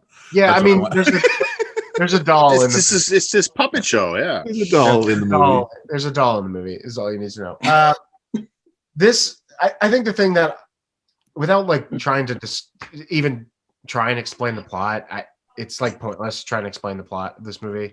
The thing, You're selling it really high. Keep it going. well, I mean, the movie is bizarre. It's nonsensical. It's even stupid at times. But all of the, It's a musical. It's a musical. Yeah, all of this. It is a musical. All the stuff that happens in the movie, to me, is completely intentional. I just think Carax is one of our most creative filmmakers of the last 20 years. And all the idiotic and insane things that happen in this movie are the intentionality really makes the film for me. Adam Driver is absolutely unhinged in this movie, like completely unhinged. And I think and I wrote this in my notes and I stand by it as I was writing it. But I think it's his best performance ever. And this is someone that loves him in Marriage Story. I think his Marriage Story performance is unbelievable. I think this is his best performance ever. The scenes he does as a stand-up comedian, which he's not really a stand-up comedian, are just like, they're insane. These virtuistic, like just insane performances. He's incredible. And then Simon Helberg, is that how you say his name? Simon Helberg, yeah. From freaking How I Met Your Mother, by the way. Just the Big Bang. Big Bang Theory, sorry, even worse than How I Met Your Mother. He's incredible as one of the supporting actors in the movie. I think my favorite scene of the entire movie is the scene where he's directing and talking to the audience at the same time. And the camera's going around him. Yep. And I love that too. Must have been asleep by that part. I missed that part. It's just wild. And the movie, honestly, to me, feels like an intentional fuck you to the people watching it. Like, it really does feel like the director is saying, you people are idiots. Like, you don't deserve my art. Like, this is... it's the way you people worship celebrity is disgusting. It makes me sick, and here's why. And then he gives us this like anti-musical. Like the musical is not really a like there's songs, but the songs basically are just telling you exactly what's happening. They're not necessarily even good songs. We're traveling the world. We're traveling the world. I am so drunk. I am so like they're not even songs. They're literally singing what they're doing, right? It's like screenplay notes being sung, you know? Yeah. Man enters room, goes upstairs. Like, yeah, exactly. Yeah. Let me sing to you while my face is buried in your vagina. Yeah, exactly. Exactly. Yeah, I think this movie is it's definitely a movie for people like me that want to think about art and like deconstruct art and deconstruct the meaning of everything that we see on film.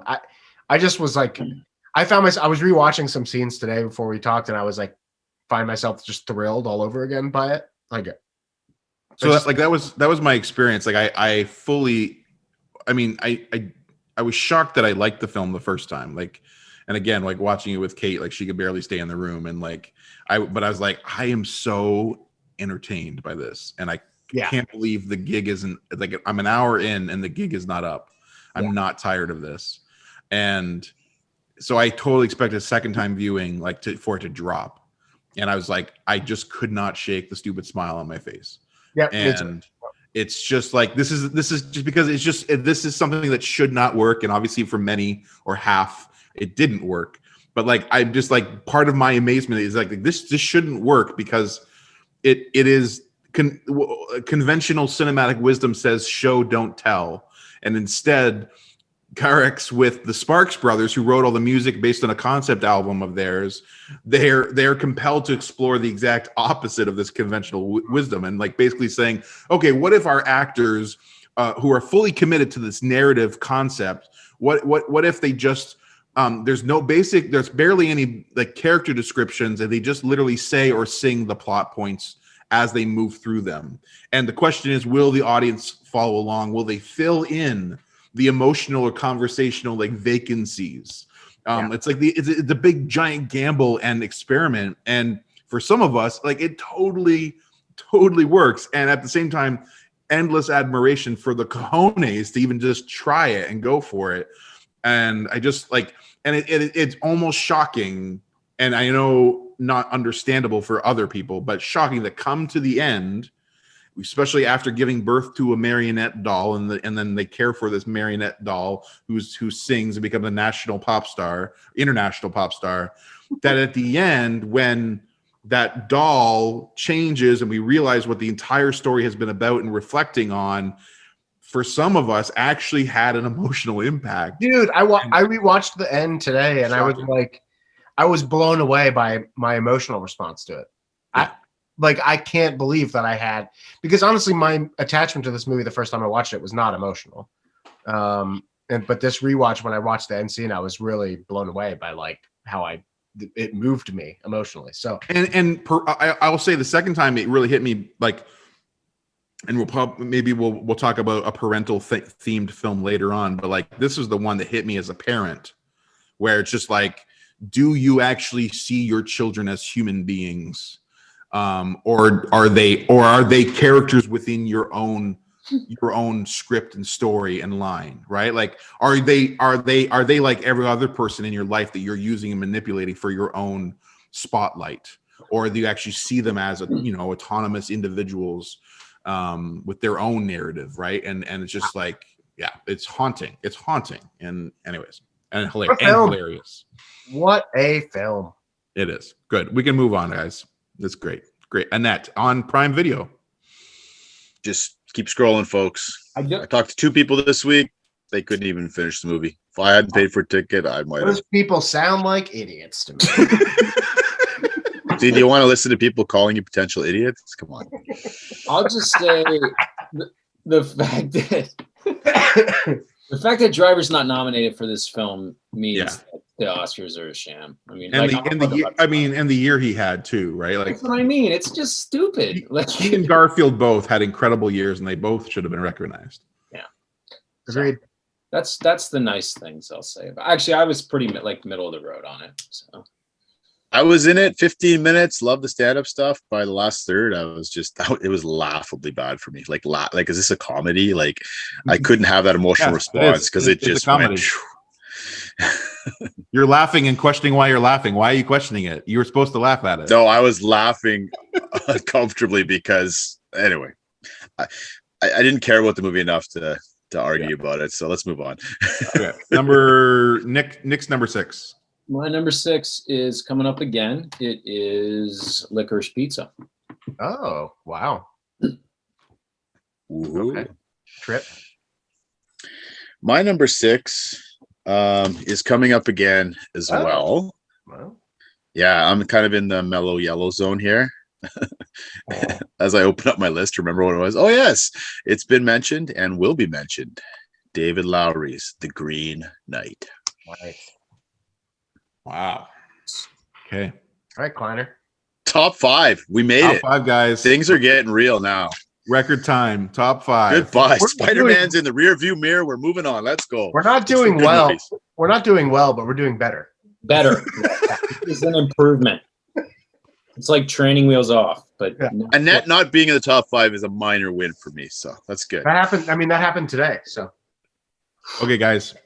Top 5. My number 5. Here's the thing. I confessed to you guys earlier this weekend that this film being my number 5 was a real moment. The fact that this film was my number 5 or even my top 10, because I didn't expect it, and the fact of the film that it bumped to number 6. So my number 6 was Power of the Dog, and it got bumped, and I almost couldn't let that happen, but it did. Because guys, my number 5 is Licorice Pizza. oh, hey. Guys, I'm so emotional. I'm gonna get emotional. Like, it's been so long. I feel this is a real moment, a real reunion with my long lost lover, Paul Thomas Anderson. Guys, I've just grown so accustomed over the last several years to just admiring his work and not being moved by it. But here we are reunited at last, and it feels so good. Licorice Pizza swept me away. Okay, I couldn't even, like, I just instantly urged to see it again. I even needed to properly process of, like, why am I actually connected to this? And I couldn't deny it. The Licorice Pizza is an adolescent odyssey of a very particular and peculiar vibe. And it is, in my opinion, PTA's best film since 2007. And for me, I think it's my all-time second favorite of his. And we don't need to dispat the ranking of PTA because I'm the outlier here of the 4. But I'm pretty sure this is going to cozy up over the years with my number 1 PTA film because they just go perfectly together. There were just so many memorable and moving scenes and sequences throughout this film through the lens of growing up and falling in love in the San Fernando Valley in the 1970s. Licorice Pizza tells this adolescent love story / episodic odyssey of sorts, just filled with running and jumping and excessive joy. And maybe some criticize it for lacking connective tissue.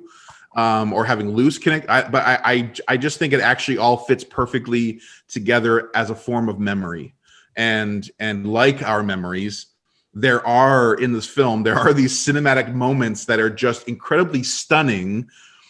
I couldn't believe my eyes, and that was partially because these stunning moments come at the most unexpected times in seemingly completely unnecessary, ordinary moments.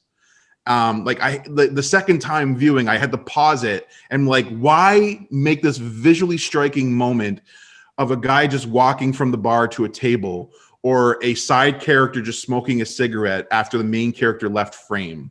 Like, it's all playing into the memory and the way we hold on to these images and stories in our minds. I just couldn't believe it. PTA, he catches us off guard with his cinematic genius in that way. And I will be the first to admit, as many have, that the film is flawed. It's sadly not a masterpiece. As this story from the 70s recounts and relives moments of sexism and racism and homophobia, these realities from the 70s, and it challenges us on our notions of nostalgia. For the most part, a lot of these moments are thoughtful and humorous, but there are a couple of scenes that seem to actually lack finesse, or there was a lack of clarity with the intention. But in spite of these flaws, I can't help but be swept away by the film and just eager to watch it again. And I'm glad to share it. I'm glad to have it the highest, number 5, but I'm also glad that Scott and Nick both had it on their list. So yeah, man, I really loved this movie. It was one of the few I got to see in a theater this year, which was nice. I wish I got to see in the theater. I didn't. And I still wish I did. He's just such a great filmmaker, and the performances in this movie are so fucking good. Like Cooper Hoffman and Alana Haim are so good in this movie, and you are completely sucked in by this like weird friendship, romantic relationship. And like the supporting cast is so unbelievable, from Sean Penn to Bradley Cooper. I mean, Bradley Cooper is just, speaking of unhinged from Adam Driver, Bradley Cooper is like completely unhinged in this movie in like a 15-minute cameo, and he's so good. And I just had a great time watching this movie. It's like it feels like an extension of kind of Boogie Nights to me a little bit. And I really had a great time watching this movie. And like I will say that the thing that held it back for me was like all the controversy with the age gap stuff. And I'm not one of those people that's like, you have to project morality onto filmmaking. I just don't think that's the way it should work. You should have imperfect characters portrayed in movies. But I was distracted by the choice. Like I didn't know about that choice until I went into the movie. And the whole time I was sitting in the movie, I was like, why did we choose to make this decision? Like the whole time I was trying to figure out what was going to happen with that, where I'm like, maybe there's going to be some resolution that makes it interesting or reveals to me like what the reason for that decision was. And then it never happened. And that really like lowered it in my mind. I mean, this went from being a 5-star film for me to being a 4-star film, where this would have been the best movie of the year for me if I felt some satisfying resolution to that question. But it really hung over the film for me, and it made it really honestly made it not as good in my mind. So, but otherwise I had an incredible time watching this movie, and was just like, if you look at it from like Cooper Hoffman's perspective, that character's perspective, I had such a great time watching the movie. It's so funny. The first time I watched it, I wasn't fully aware of what the controversy was around the film, and there's more than one. But the first time watching it, for the first half of the film, I just assumed that he was older than he said he was, and she was younger than she said she was. I did, because they both look so young, and so I didn't believe either of them when they said their age in the first hour, but then obviously it all plays me neither. out. I thought she was going to end up being younger than that, as well, or he was going to end up being older. But I don't know. I don't want to get too into the weeds on that decision. It just was distracting to me. Sure. The decision was distracting me, and it made the film not work as well for me. But that's just my opinion. What about Furman? No, I mean, I think that's fair. I like, to me, the big thing I'd say about this film is like, this is proof that, for me personally, even a lesser Paul Thomas Anderson film is still an awesome Paul Thomas Anderson film. Like, I would probably have this as like his second worst or something, and I still really liked it. And also it grew on me, like Connor was saying. I think if I watched it again, I have probably stuff I'd like more. But everything you guys said, the bit characters that are just rolling in, like Tom Waits and Sean Penn, and the Cooper, like, again, how is Cooper not nominated for this? Like, how? How's Alana not nominated? She's incredible. Well, and that's, I mean, Alana Haim. We were talking about pinball. I'm a politician. Yeah, exactly. It's a complete revelation, dude. Love that. And yeah, I mean, we should be clear. Like, we're talking about a guy who's 15 and a girl who's 25, and may actually be older than 25 when you actually look at the way she expresses herself. Maybe she's younger, maybe not. But I can, man, I don't critique art like that. And I also think I'm able to kind of get around it because he's a hustler. Like his whole game is hustling and trying to do things. And she's kind of this older, lost loser in a way. And their connection, I think, is like it works. Like you can see why there are people that you just kind of get drawn into each other's orbit. I do agree that it was really distracting. Like, why not just make him 18? Like, you could just do it, or her 21, or I don't, Right. But I still had a really good time. I would say that personally, and I'm like, who am I to correct Paul Thomas Anderson? But like, what I wish had happened. There's a scene in the very middle of the film where they have this connection. And it was originally Soggy Bottom because he starts this waterbed business, right? That was the original title. He gets in prison for kind of one of his hustles. She gets out, and then they have this moment where they lay down in this waterbed and they touch hands. Mm-hmm. And the film it reminded me of in that moment was Lost in Translation, which is one of my favorite films from the 2000s that's about age disparity. Now she's a grown up. That's good. But I wanted more of that. Like, that's where I wanted Licorice Pizza to end, not where it ended. I didn't want it to end in that moment. I just, like what Scott was saying, a more satisfying conclusion for me would be we were inhabited each other's orbits, we transformed each other, and then we grew up. But where it ends is somewhere different than that. And what if they just ends like them staring into each other's eyes and smiling? Right. Like, it's so much more satisfying to me. I just really don't understand the motivation of the ending at all. Like, I really don't. And it, as much fun as I had watching this movie, it really lowered it in my estimation. But that's just me. But we're talking. Half the time talking about this movie, we're like justifying why it's on our list in spite of its flaws. Right. We talk about films that are like 5, 6, and 8 on our list. So like, this is a great flick, dude. It's just great. Well, I think I would just say that, like, everything we're highlighting though, like, and this is not my defense against the controversies, but this is just, I think, what needs to be considered more carefully, or I know, and many have, but just like, we're talking about this because this is actually the whole part of the thrust of the film, right? Like, that it is addressing these what's wrong and what's taboo and what's inappropriate, and yet in our lives, like, this stuff just happens, right? And I think in I don't know, the Big Picture podcast or someone that they said, one person said, yeah, it's just portraying truth. And he's like, well, no, it's not truth, but it's real.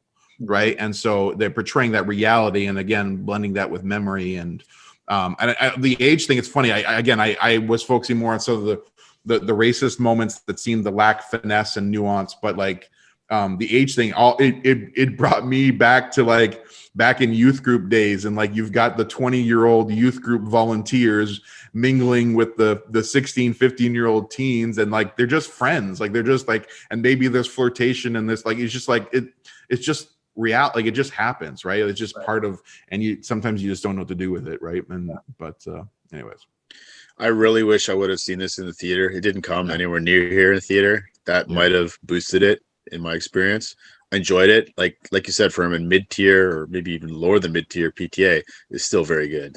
Yeah. That's just kudos to him as a director. We all have great admiration for him. So cool. All right.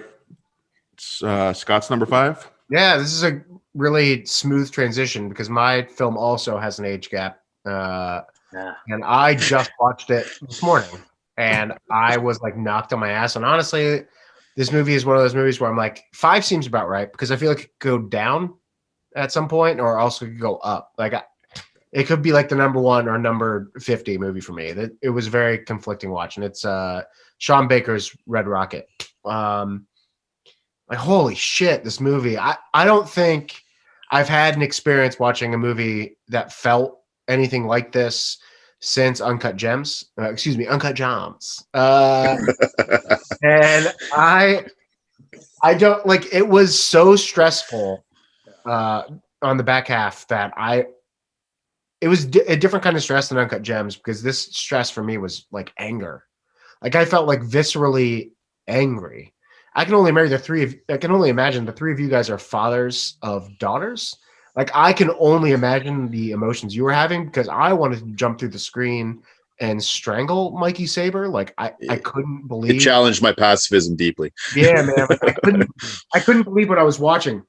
So I mean, I'm not going to do a full overview, but it's about a porn star, a guy, Mikey Saber, played by Simon Rex, who's he's a former porn star, and he's trying to basically like get back on his feet after a bunch of terrible life decisions. And his way of getting back on his feet is to groom a 17-year-old girl into becoming a porn star, so he can use her to get back into the porn industry.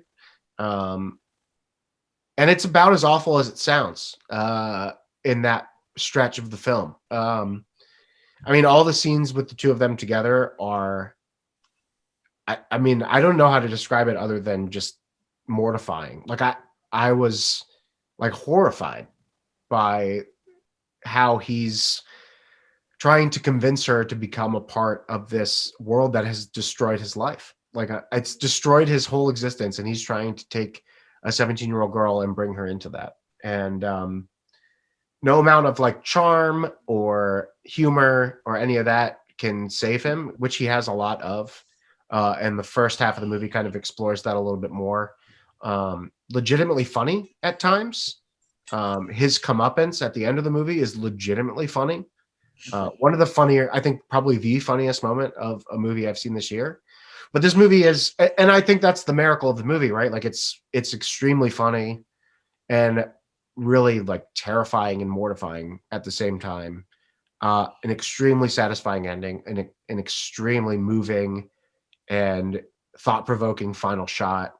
Yeah, it's an incredible piece of work, and Sean Baker has such a bright future, and he's already made like 3 great films. So look forward to what he's got to do next. But yeah.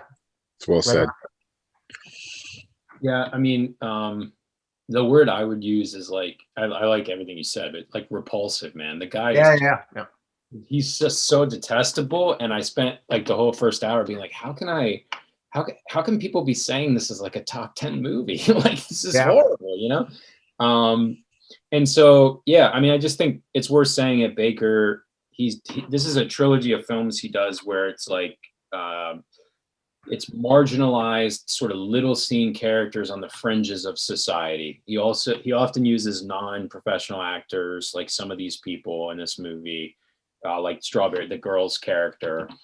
And a lot of them turn to working in the sex industry to make ends meet. So, you know, Florida Project has some of that. Florida Project protects us from that because it's told from the kid's perspective. Mm-hmm. This film does not do that. So it's really bad. And like Scott said, he spends the first 90 minutes just like bamboozling everybody, like, because he is ridiculously charming and winning, and everyone's a transaction to him and all this stuff. But then there's a major event that kind of turns the film in the third act, and then that leads down a road, and then a comeuppance comes, and all of that stuff and the way Baker kind of sews it up, I was like, oh, it's awesome. Like the third act turned the film for me into a place where it's not glorifying this detestable behavior. It's a portrait of a man, and his disintegration, and who he's trying to drag around down with him, and who refuses to go, I guess, right? I mean, I think that's kind of the way to describe it. It's such a specific type of person, and I feel like I've met people like Mikey Saber in my life. Yeah, he's like so obviously within like 10 seconds of talking to him, he's like a huckster. Like he's full of shit, and you know it like right away, and everyone in his life knows it. And he still manages to talk people into stuff. But the one person that doesn't know that he's full of shit is a 17-year-old girl, because she's a 17-year-old girl. Yeah. You know, like it's really heartbreaking for about a half an hour, and then it becomes very satisfying to end the movie the way it does. And I fucking love this movie. I couldn't get enough of this movie. I became very invested about 30 minutes in, where I was like really cared about what was going to happen. And yeah, it was wonderful. One of my favorite experiences of the year for sure. Good. I'm glad you watched this, Scott. I was talking to Furman privately, thinking this is going to be top 5 for Scott, and sure enough, here we are. I left leaving I saw it twice in theater, hard both times, but after the mortification, it was just like, I've never seen. I don't think I've ever seen a film that presents narcissism in such a raw and realistic way. Just the classic ickiness of it, right? Yeah. He's just oblivious to everybody. Everybody knows who he is, but he doesn't see it. Yeah. Yeah. Okay. For sure. Sean Baker rules. I love him so much. Furman's Number five, Furman. What do you got for us? Number 5. This one will get talked about again. One of these times I'm going to get to lead these off. Number 5, the worst person in the world. Nice. At least a 3-way. It's not an autobiography. All right. Mine has been mentioned. No, it hasn't been mentioned, but it will be mentioned again. Talk about crushing viewing experiences. Claustrophobic little movie, takes place fully in the basement of a church. It's called Mass. I was on this one early in the year and I was singing its praises, and glad to see at least somebody else in the group likes it. It was on my list too. Scott already It mentioned was? Oh, I did. Okay. It was in my honorable mentions. All right. Okay. Yeah. Someone apparently, someone shockingly, surprisingly liked it a little bit more than Trip. It's crazy. Interesting. It was that good of a year in movies, guys. Could it be? Okay, This year in movies is going to age well. We've come back around the bend, and we're at number 4, guys. Yes, we are. I got an asterisk for my number 4. Number 4, my number 4 is tied with someone else's number 4, and someone else has previously mentioned this film, and the 4th person decided not to complete the crossover. Good job, Scott. You blew it. What did I do? But my number 4 is Pig. Guys, we did it. Nicolas Cage is in my top 10. It's been such a long time. Oh my word, overdue. Nicolas Cage in the top 10 once again. It feels good. Pig is an unforgettable film. I've returned to it over and over again. Trip way more than that. Crazy how many times he's seen this film. It's a film that I know will genuinely remain a favorite, all-time favorite of mine as the years go on. Pig is a bizarre, unique, deeply moving picture from first-time director, once again, first-time feature, Michael Sarnowski. Sadly, just cannot believe the Academy overlooked Pig, whether it was Sarnowski or Cage. I know they were in the talks, but they didn't get a nomination. This is another story. We had a lot of odysseys this year, guys. Pig was another odyssey of sorts. But at the same time, right when you think the film is going in one direction, it takes a strange turn, or it subverts our expectations constantly. I mean, for first time viewing, I dare anyone to predict what's going to happen, because it's just incredibly surprising and meaningful the way that it turns over our expectations. Probably the most infamous scene from the film, a restaurant encounter. I sat there in the theater the first time many months ago watching. I'm just waiting for it to get violent, for the protagonist by Nicolas Cage to use intimidation in this scene. Instead, it turns into a conversation of friendship and heart-piercing honesty and wisdom being spoken to someone who has forgotten their dreams and goals. The whole film subverts all of these things, and it subverts violence, it subverts social structures, it subverts the ideas of passion and vocation, a pursuit of innocence and purity and simplicity in life. It's about living off the grid. It's about underground fighting rings. It's about culinary crime bosses. It's a film that includes all of this, but does so in a very quiet and meditative way. It's a film that brought me to tears. And did I mention Nicolas Cage? He's incredible in this. And so is Alex Wolff and Adam Arkin. These are all incredible, small performances, simple performances, but done brilliantly. And so Pig is my number 4. Nice. Yeah. Yes. And Pig, I believe Pig's available HBO, Hulu. It is Crave here in Canada. A lot of people can easily rent it and have access to Pig. And it's available in my basement. Come on over. 90 minutes too. 90 minutes. I've seen this movie 7 times. I've seen this movie more than any other this year. That's more than any movie I've ever seen, I think. Because it's accessible. It's easy to watch. So I watched it in the theater. Then I brought somebody else to the theater. Then I brought somebody else to the theater. Watch with the theaters are family. just opening. Let's go. I watched it with my family. I watched it last week with my university students. Across the board, everybody has enjoyed this film. I'm I really have happy. not encountered one person that didn't like it. Some people weren't over the moon with it. My wife really enjoyed it. My kids enjoyed it. The university students enjoyed it. I mean, there's so much. Michael Sarnowski. Like, can we just give it up to this guy? Like, I am really looking forward to what he's going to bring us in the future. This is such a well-directed film. I think viewing 6 and 7, Alex Wolff. Every time I watch it, Alex Wolff's performance is just growing and growing. This is the first movie of the year. I said, okay, this does. Yeah, It's a slow burn. It's a slow burn performance. The first 5 times he was like, "It's fine," but the 6 and 7 he was like, "Whoa!" Caught on. This movie rewards rewatching, though. There are little idiosyncrasies and things. Like, each time I watch a different scene sort of resonates with me, and those are the type of movies I like because I can revisit them and there'll be layers of richness each time you revisit them. Yeah, I think the scene that stands out to me in this movie is the one where Alex Wolff is just standing outside the hospital room. Yeah. That's the scene that has stayed with me the most. Yeah, that hit me on the 4th viewing, that one. Yeah, that one really got me in the feels. I really liked this movie a lot. I wrote about it when I saw it. It was First Cow meets John Wick meets Ratatouille. Yeah, it's a movie about interruptions. Nicolas Cage is coming in, he's interrupting things throughout the movie, and even the choices from the director, right? Alex Wolff he's raging and he's about to cuss, and all of a sudden, boom, it cuts him off mid-sentence, right? It's interrupting. So even the directorial choices and the dialogue and the script, they're all so consistent and they overlap, and it's a brilliant piece of filmmaking. Yeah, I really liked it. It was good. Yeah. I want to Nick, watch it. jump in here. Yeah, you had mentioned this earlier, right? The stuff with like the meta aspects of who Nick Cage is awesome too, because you immediately, he's got this precious pig, and then there's like an attack, and then you see the dawn the next day, and it's like, oh, okay, Nick Cage is just going to completely go wild and kick some butt. Like, that's what's coming, because we can name John Wick.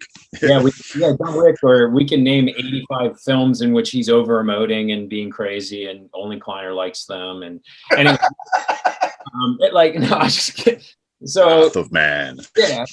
Right. So anyway, but then the film, like you guys said, goes in a different direction. So I think it's like, then you're like, what is this film really about? And then it's like, how about 3 men dealing with grief and love and powerful emotions and what to do with them? And the 2 most powerful scenes are men seated at a table, not fighting with guns, and like, it's just got some really, really some awesome subversive stuff in it. But I think it's a perfect way, like, casting Cage. We already download this stuff, and then when he gives this incredibly subtle, nuanced performance, it's like, again, how is he not nominated for this film? Like, it's just, anyway. That's how good the year it was, guys. Come on, we've said about 8 guys that could have been nominated. All right, that's my number 4, and we're now, where are we at? We're at Scott's number 4. That's also my 4, so you guys can tell us your 4s. Oh, okay. My number 4 is exclusive to my list, which is a real bummer, because I think it's my favorite theater experience of the year. It's by one of the all-time great filmmakers. Tripp is repping that gentleman right now as we speak. Oh, yeah. Sure.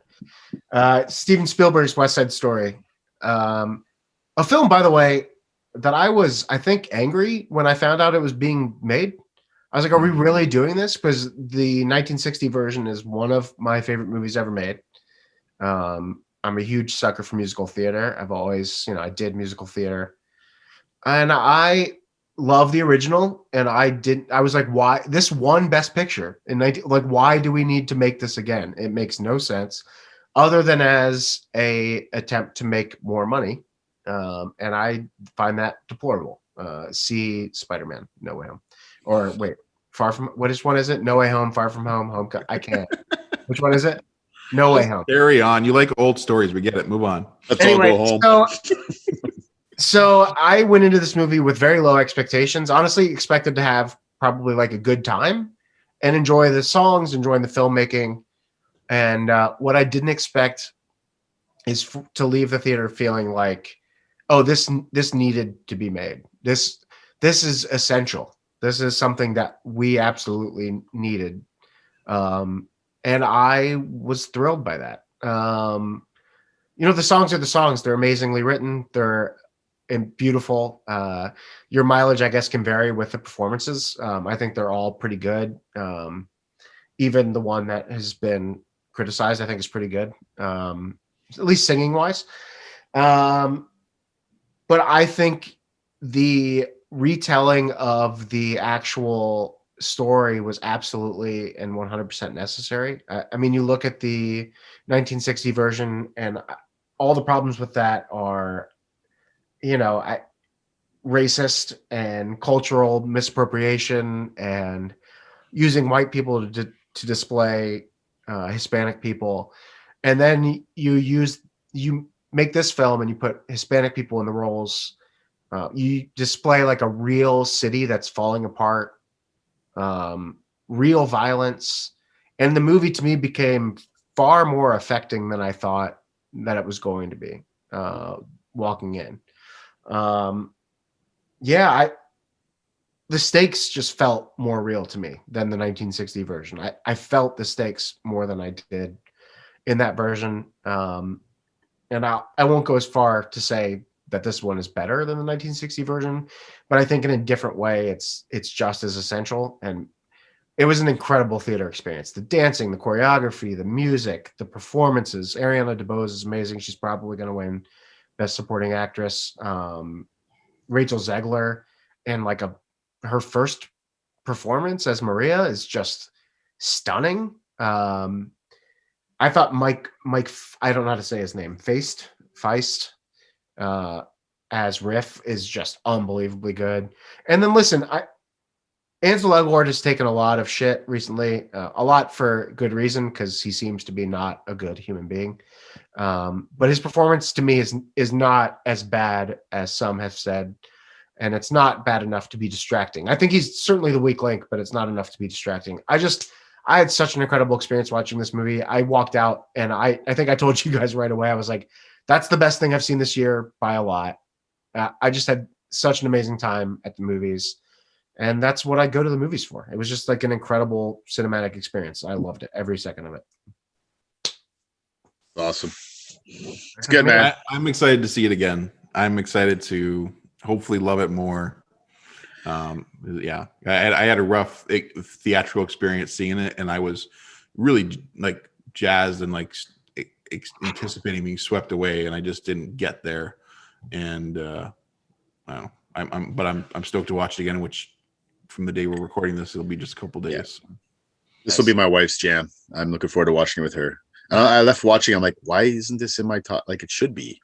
It's genre for me. It's genre. I struggle with that genre. So, but everything you said, I agree with. I actually think I liked it better than the original personally. Interesting. That's a hot take, but I like it. I haven't seen it. That sucks. It's the one I miss out on the most. I really want to see. So I'm pumped. I think it's March 2nd. It comes everywhere, right? So it's coming. I thought we were friends. That's okay. All right, Furman, what do you got for us? We're friends on a lot of this list. All right, my turn, right? Yes. Number 5. No, 4. Yep, number 4. Sorry. Oh, yay! Number 4. Let's go. Beatles, get back. Come on. Let's go. Great television show, guys. Go. Ever heard of them? Ever heard of the Beatles? Ever heard of the Beatles? Man, Guys. Scott likes really old stuff, eh? That's cool. Oh, I'm Canadian, eh? Scott was born in the wrong century or decade. What are you talking about? Anyway, so oh yeah. No, look, so Scott used the word miraculous, I think, or miracle, and he's right. Okay. We're gonna be talking about another Arthurian legend at some point, I think. But this is the freaking holy grail, dude. I cannot get over how amazing it is that this film exists. The Beatles are a band that transformed the universe in the 1960s, and then decided that they were starting to have a couple problems. So they go in, they're going to record this session. They got 22 days to make an album. It's going to end with a live concert in some undisclosed Okay. And then they hired. Sorry, guys. And then they hired. All right. Is that good? Yeah, it's all good, dude. That's cool. Just Sorry. that's one way to just play me off. Okay. Sorry. They got 22 days. Can you edit that? Okay, great. They got 22 days to make this album. They're gonna, and so they hire this guy, Michael Lindsay Hogg, who doesn't really know what he's doing. They shoot all this stuff. It comes out as a Get Back documentary, which some people liked. The band comes out, they break up, and we go from there. Then it turns out 160 hours of audio, 50 hours of video footage exists in some vault somewhere. Peter Jackson, fresh off of making the 3 worst Hobbit movies of all time, decides he's going to get his hands on something great, and freaking over 4 years gets a team of editors together and pieces this 9-hour thing together. It's supposed to be 2 hours, goes back to Disney's like, I need more time, makes it. So that is this thing, this holy grail. But I would just say it's a depiction of a band. It's a depiction of 4 dudes in a room who just happen to do it better than anyone else that ever did it. You get to see all of their different personalities. You got Paul trying to kind of hold everything together while John and Yoko have got one foot out the door. George is feeling his oats. He's only 25 when this stuff's going on, and he's sick of being underappreciated. And we're Scott and our team Ringo all the way. So I'm happy to be in the Beatles. Anyway, so the final thing I'll say is it's got these hours of just what could be perceived as dull moments of dudes just screwing around, just jamming around, playing a compendium of hits that aren't their own, like Chuck Berry and all kinds of other numbers from the 50s and 60s and early rock. And then they'll just all of a sudden they'll key in on this like moment. And I think the Paul writing Get Back like in the moment is the big one, but there's other ones too. I mean, George has got what's the one he's doing when I Mean Mine. Yeah, I Mean Mine. When he hits I Mean Mine, so good. Anyway, and then even Ringo banging out Octopus Garden in front of George at the piano. When you have all these like mediocre moments and these huge like mountaintop moments, it makes it all worth it. And for a band I love this much, it's like it has to be number one, but it can't be number one because it's only a documentary, so it has to land somewhere. It lands at number 4. So that's Get Back. The Beatles Get Back. It's incredible. Yeah, if you love the Beatles, or even if you just like the Beatles, this is like essential viewing. I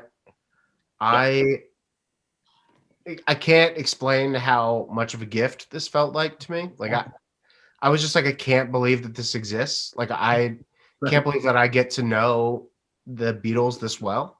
And just watching them like screw around and play random stuff in the studio is just like, holy shit. Like they're just like us, except for geniuses. Like I've been in bands before, and that's what band practice is like.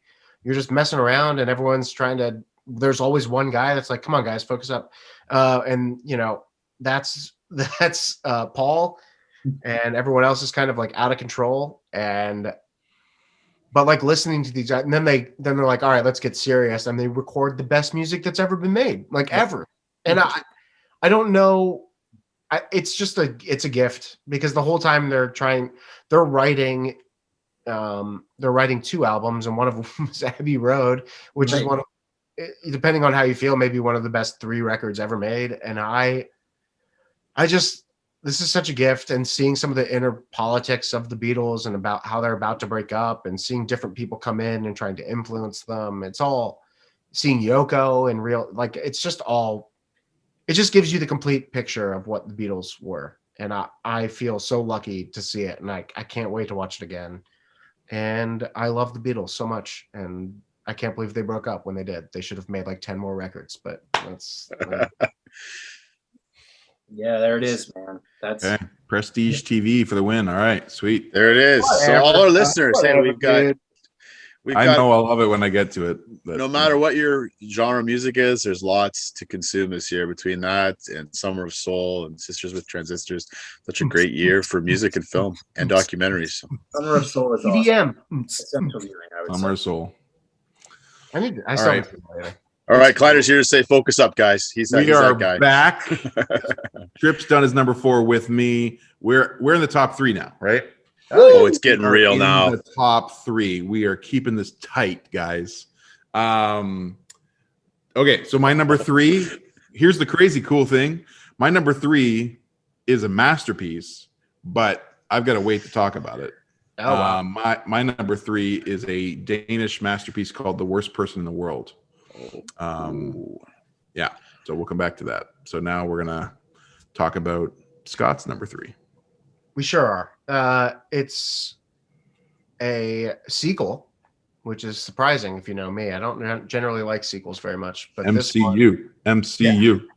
it's Spider-Man. No, it The is furthest thing from MCU. yeah, it's really not. It's Joanna Hogg's The Souvenir Part 2.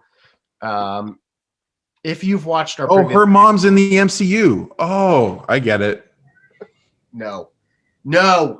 Sorry, go on. So this film is obviously the sequel to The Souvenir, and it follows. It's like metafiction, basically, about the director, where you are following. I mean, it's hard to explain without talking about the first movie, but she has a death of her boyfriend dies at the end of the first film. Spoiler alert! And of a heroin addiction, and she spends this movie making a movie about him, about his life, about their relationship, and all the trauma that entails, like reliving all these terrible things that happened to her, trying to get the people around her to hear her talking about this real thing that happened to her and understand it and support her. And people will be like, well, what if I do this? And she's like, well, that's not what happened. It's like genuinely heartbreaking at times, where you're just like, she's trying to overcome this terrible loss in her life by making this film, and she's not being heard by the people around her, the actors in the movie, the people that are running the cameras, her professors that are even deciding if they're going to help her pay to make this movie. It's genuinely heartbreaking. And then the closing of this movie is one of my favorite closings of the year, if not my favorite. Yeah. It's really reminiscent of Kiarostami, the Coker trilogy, especially, where you kind of see how this movie is made from the director's perspective at the very end of the movie. It's just beautiful. I mean, the performances are so stunning. Honor Swinton Byrne is so, she's like miraculously good in these two movies. She's so good, and Tilda Swinton has a little bit bigger role in this movie than she did the first, and she's really great in this too. And yeah, it's a hard film to explain, but it was really meaningful to me. And choosing to her choosing to express her grief through art is such a beautiful thing to me, and I just love this movie so much. And it's quiet and it's hard to watch at times, but it's beautifully artistic, and I just loved it. And I feel like I'm rambling a bit, but I think you loved it. I did. I loved it. Well, it's a movie about a director making a movie. It's like nested movies, right? How do you even say it? She's making a movie about making a movie that is rehashing the events of the first part of the film. Right. That's essentially what's happening. And yeah, everything you said is right on, dude. What I love is, I actually think, I've been thinking about it. I think this might be superior. I think this one's probably superior to the first one in my mind. They're very different, but dude, it's great. And then, so she's trying to make this film about this grief and trauma thing that has happened to her, like what Scott was saying. And then it leads to all this infighting with all these other film students. And this is like Joanna Hogg's life, you know? She's like the queen, like the queen of the static shot, you know? She just like puts a camera on and just lets all this stuff happen. And it's really cool. But then the way when she actually shows the film she's made at the end, it starts getting into like surrealism almost, right? Like in these crazy ways. And then, yeah, I'm with you, man. The very last scene is really good. So it's it reminds me a lot of Kiarostami's Taste of Cherry. Yeah. The end of that movie. where you are kind of get a glimpse of the actual people making the actual movie at the end of it, and it's just very interesting breaking of the fourth wall. So it's like I get why people might not dig it because it is very static and it's like this sort of like rich posh English miserablism kind of. Yeah.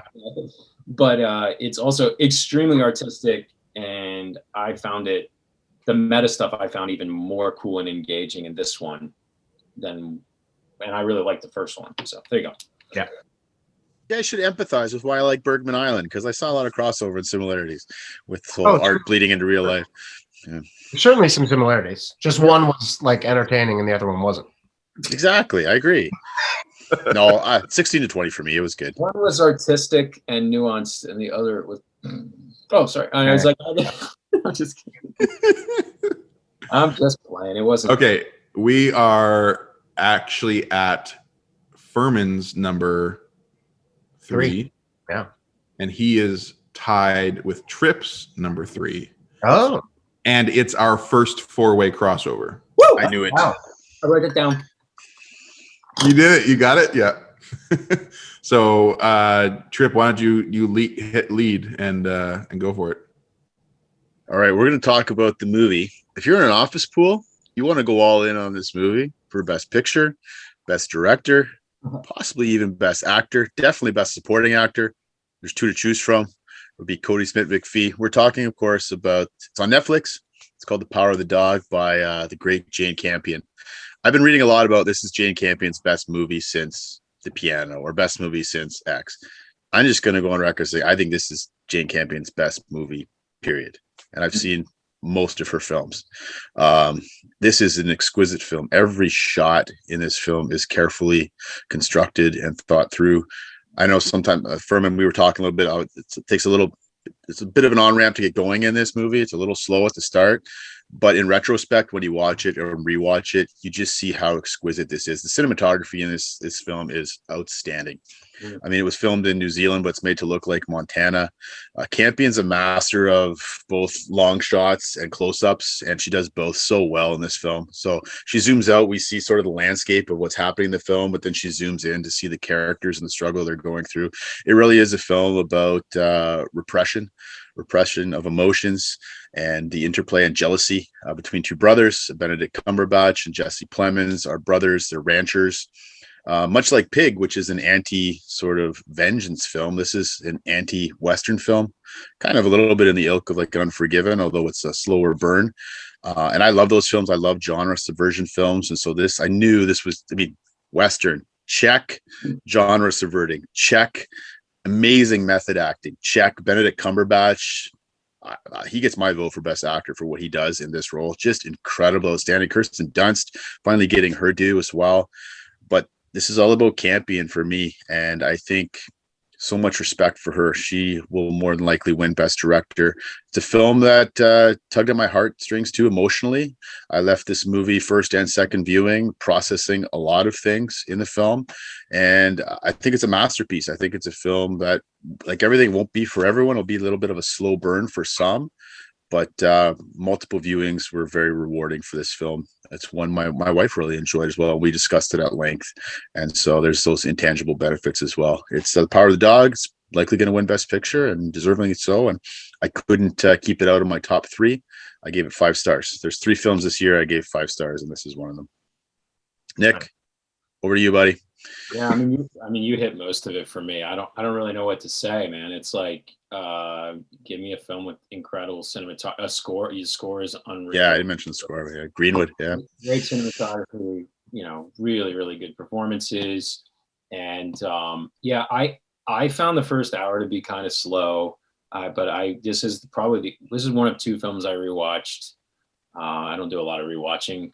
I have too much ADD, I think. But anyway, I rewatched it, and I did notice the second time, the first hour does have signals, like signifiers or like signals that other things that are coming later on will kind of come to the fore. So I thought rewatching it once the end came to pass would dull it for me, and actually it made the first hour better. So the first hour is really good. Agreed.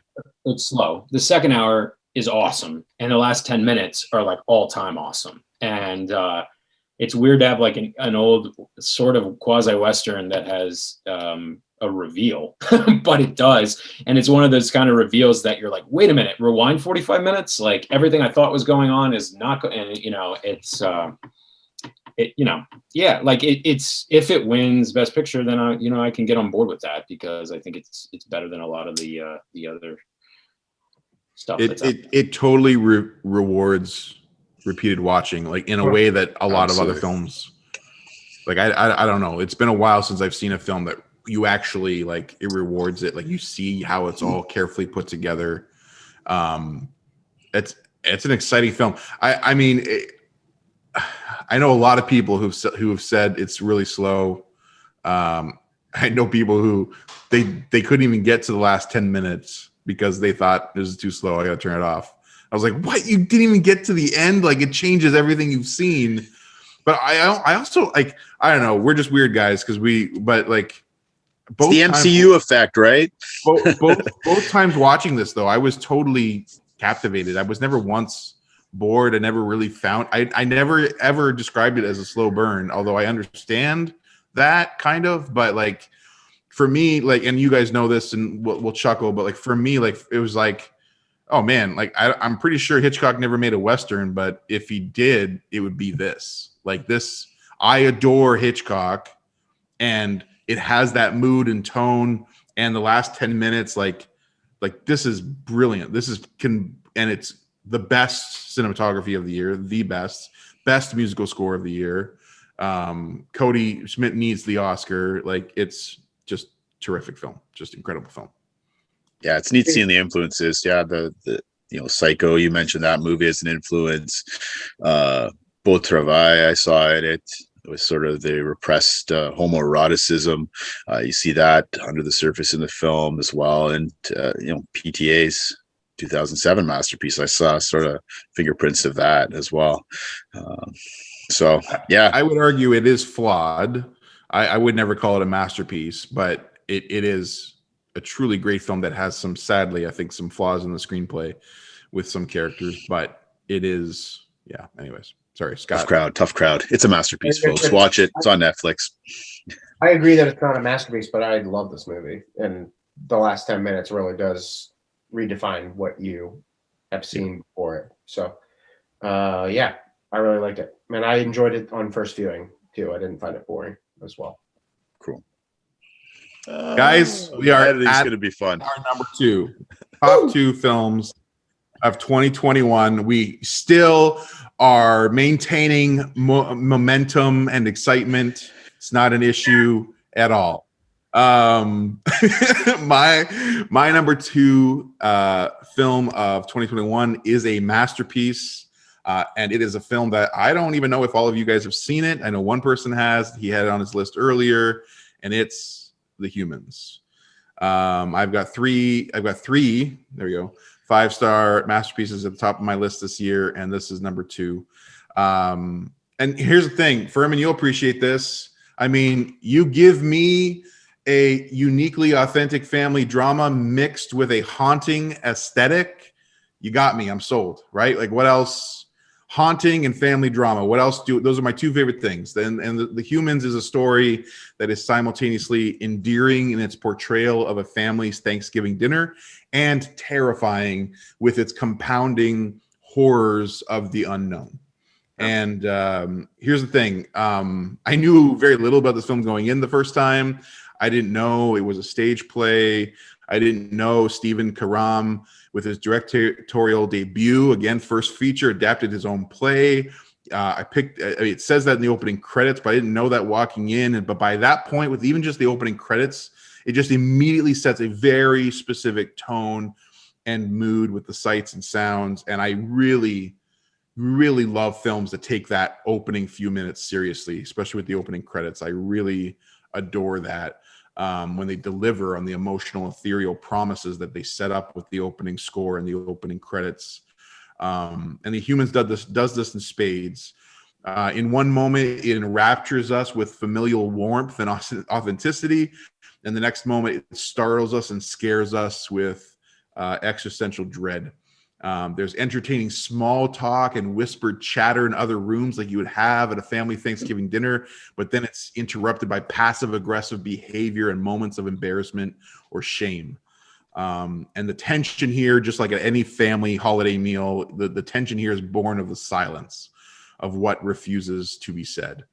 But what's so exhilarating and suspenseful about Karam's account is that these moments are not played up for awkward, honest humor, but instead for a haunting uncertainty.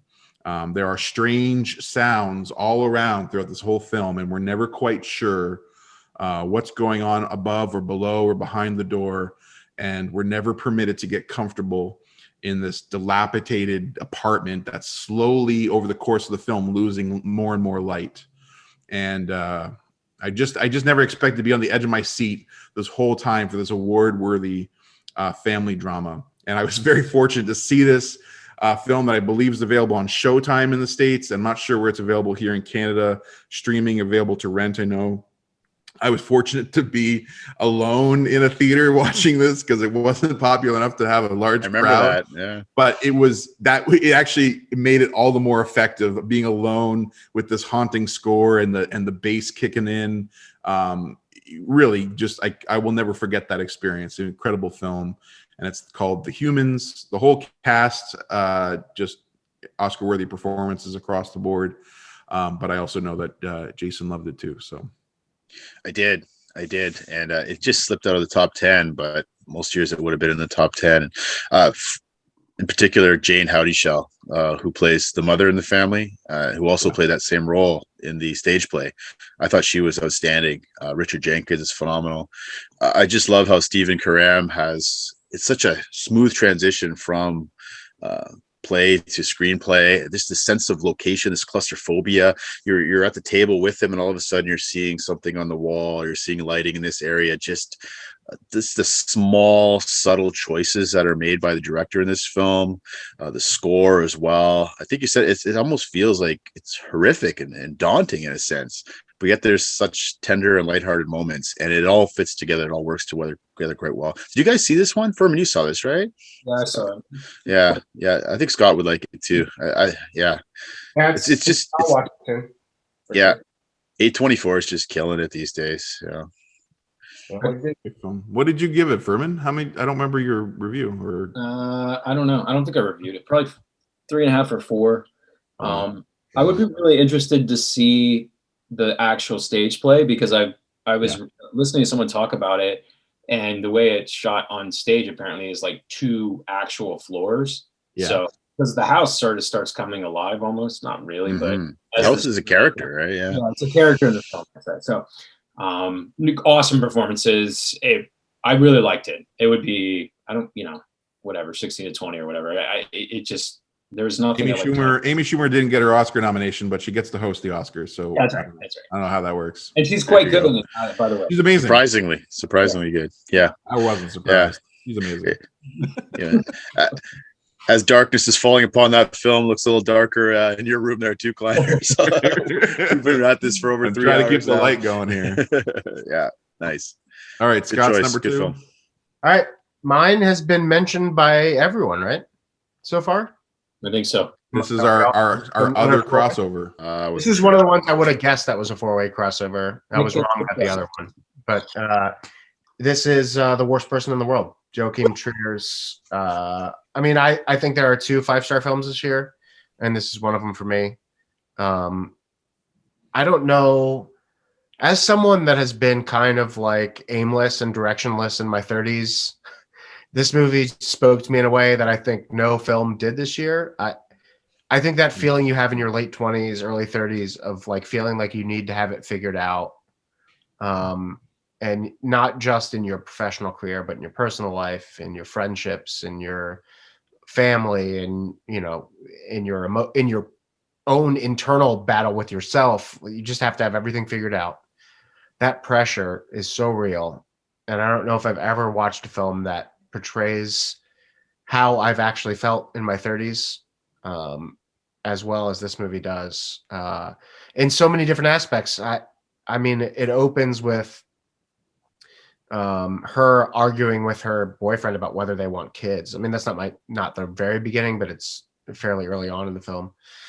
Talking to her boyfriend about whether she wants kids, and he's older and she doesn't know, and he knows, and that back and forth between them going to this, it's at his parents' house, I believe. Going back and forth between hanging out with all these people, family and friends, and then going back to the room and arguing and going back and forth doing that is so real. It feels so real to the relationships I've been in my life, or at least the one big one that didn't work out for me. It's stunning. And then it's episodic, right? It's divided into 12 chapters, and each chapter kind of hits me in a different emotional zone. It's just, the breakup scene in this movie is the most accurate breakup scene I think I've ever seen in a movie. Where like you love this person, right? Like you haven't stopped loving this person in front of you, but you just know that it's done. Right. You just know that it's over. And separating those emotions from each other is next to impossible. It's devastating, and it's hard, and this is the person that knows you the best, and you're saying, I can't be with you anymore. And it's hard to comprehend unless you've been through it, but it's so accurate. And then there's just, this movie is just artfully and beautifully rendered. And there's a few cinematography moves and a few creative decisions that are just ingrained into my brain. The one specific that everyone will talk about is her running back to this guy she met, and everyone is frozen around her. And it's just imagining what if she could just go back to this person and everyone else just stopped while she went back to this person and interacted with this person. And it's just stunning. It's just, I don't know, man. It just floored me and moved me. And I couldn't, it was really hard to not be just extremely emotional throughout this movie. And then, of course, the end of the film, one of the characters is dying and gives this amazing speech about what life meant and the futility, his perceived futility of his own existence. And he's like, he's just like, I have nothing. This is all I have left are these things that I've collected. Knowledge and memories of stupid, futile things that no one cares about. And if that's not how we all feel at times, man, that's why I'm like, I'm just really lucky to have found people that I can connect with about the things that are really important to me in my life. Because I think we all at times feel like no one cares about this except for me. Mm-hmm. And looking back on this as he's about to die, he's, diagnosed with a terminal illness. He's just like, my life had no meaning. And who wouldn't feel that way on the verge of death? So it's just a beautiful, relatable, deep, and meaningful movie that we should all see, and really changed my life in like such a positive way. And there's only one other movie that did this to me this year. So this was my number 3. This is another year of adolescent odysseys, but this is or Arrested Development, all those themes as you said, but this is like the top of the tier when it comes to those kinds of stories. And I didn't even realize that it was a masterpiece the first time, because it was just so all encompassing. This in my opinion, this is the best screenplay of the year, because it's just so sweeping and meticulous. It's like an emotional jigsaw puzzle, all the pieces that Trier brings together in this thing. And like you talked about the beginning of the film, the actual beginning, the actual prologue, the first 10, 15 minutes, I couldn't even believe that chapter 1 had started when that prologue ends, because I'm like, that's most rom-coms, that's the entire movie, is the first 10 minutes. I'm like, and now it's starting? It covers so much ground, but does so brilliantly. But the second time I watched it, I like, this thing, who pulls this off? All these different elements, rom-com, life and death drama, coming of age, vocational pursuit. And again, it's I don't know, it's raw, it's real, it's hilarious. It's not for everyone, because it's also vulgar and graphic at times. There's an acid trip that is incredibly memorable, but also again, vulgar and intense.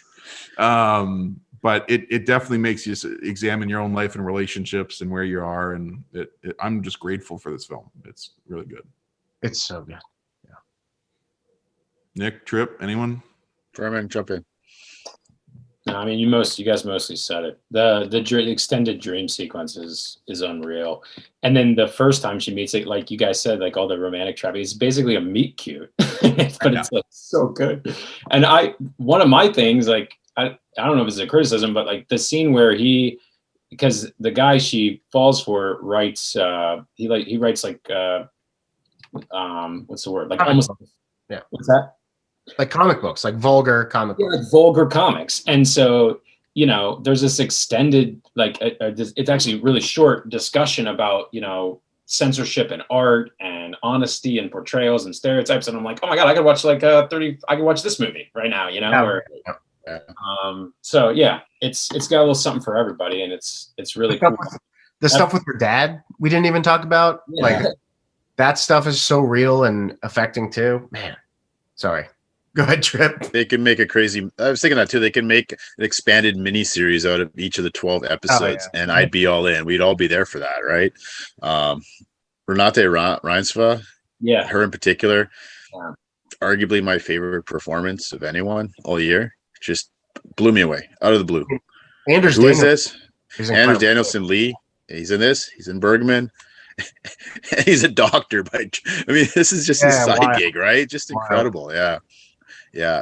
So cool. I'm really glad to see this was a 4-way crossover because we all adore it, and I think it's now widely available in theaters, and so I think you should catch this one. I can't believe this wasn't anyone else's number one. Like, I'm really shocked that no one had this as their best movie of the year. Well, it was all. I think I was the lowest at 7, and my 7 through 4 are all interchangeable. It was in all those spots. So, high praise from all of us, and check it out. All right. Okay, my number 2 is I'm changing it to worst person in the world. No, I'm just kidding. As we're talking about it, I'm like, why didn't I have that higher? I don't know. Like, I feel like I need to watch it.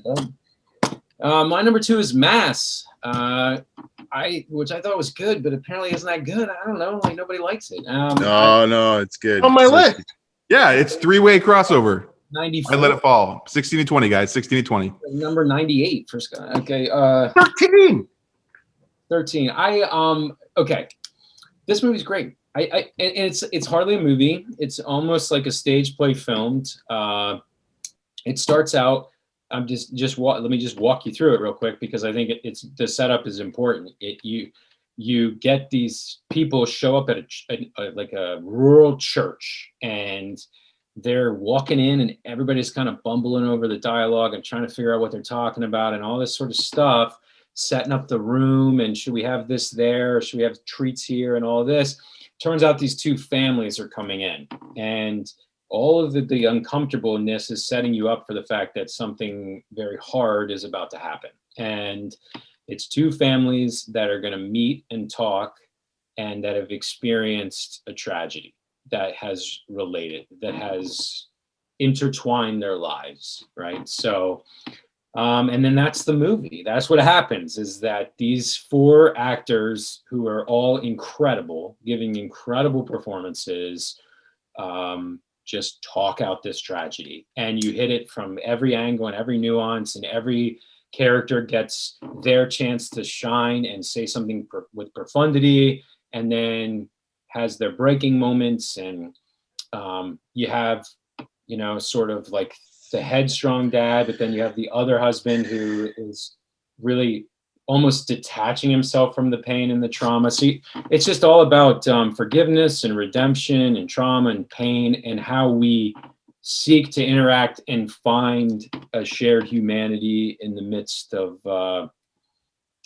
grief and in the midst of pain. And I don't want to give away what the tragedy is, because I think it's important. It's better to just kind of reveal it, but let's just say that, or it's better to let it reveal itself. But let's just say it's something that is too common in the world today, too common in our country, especially. And man,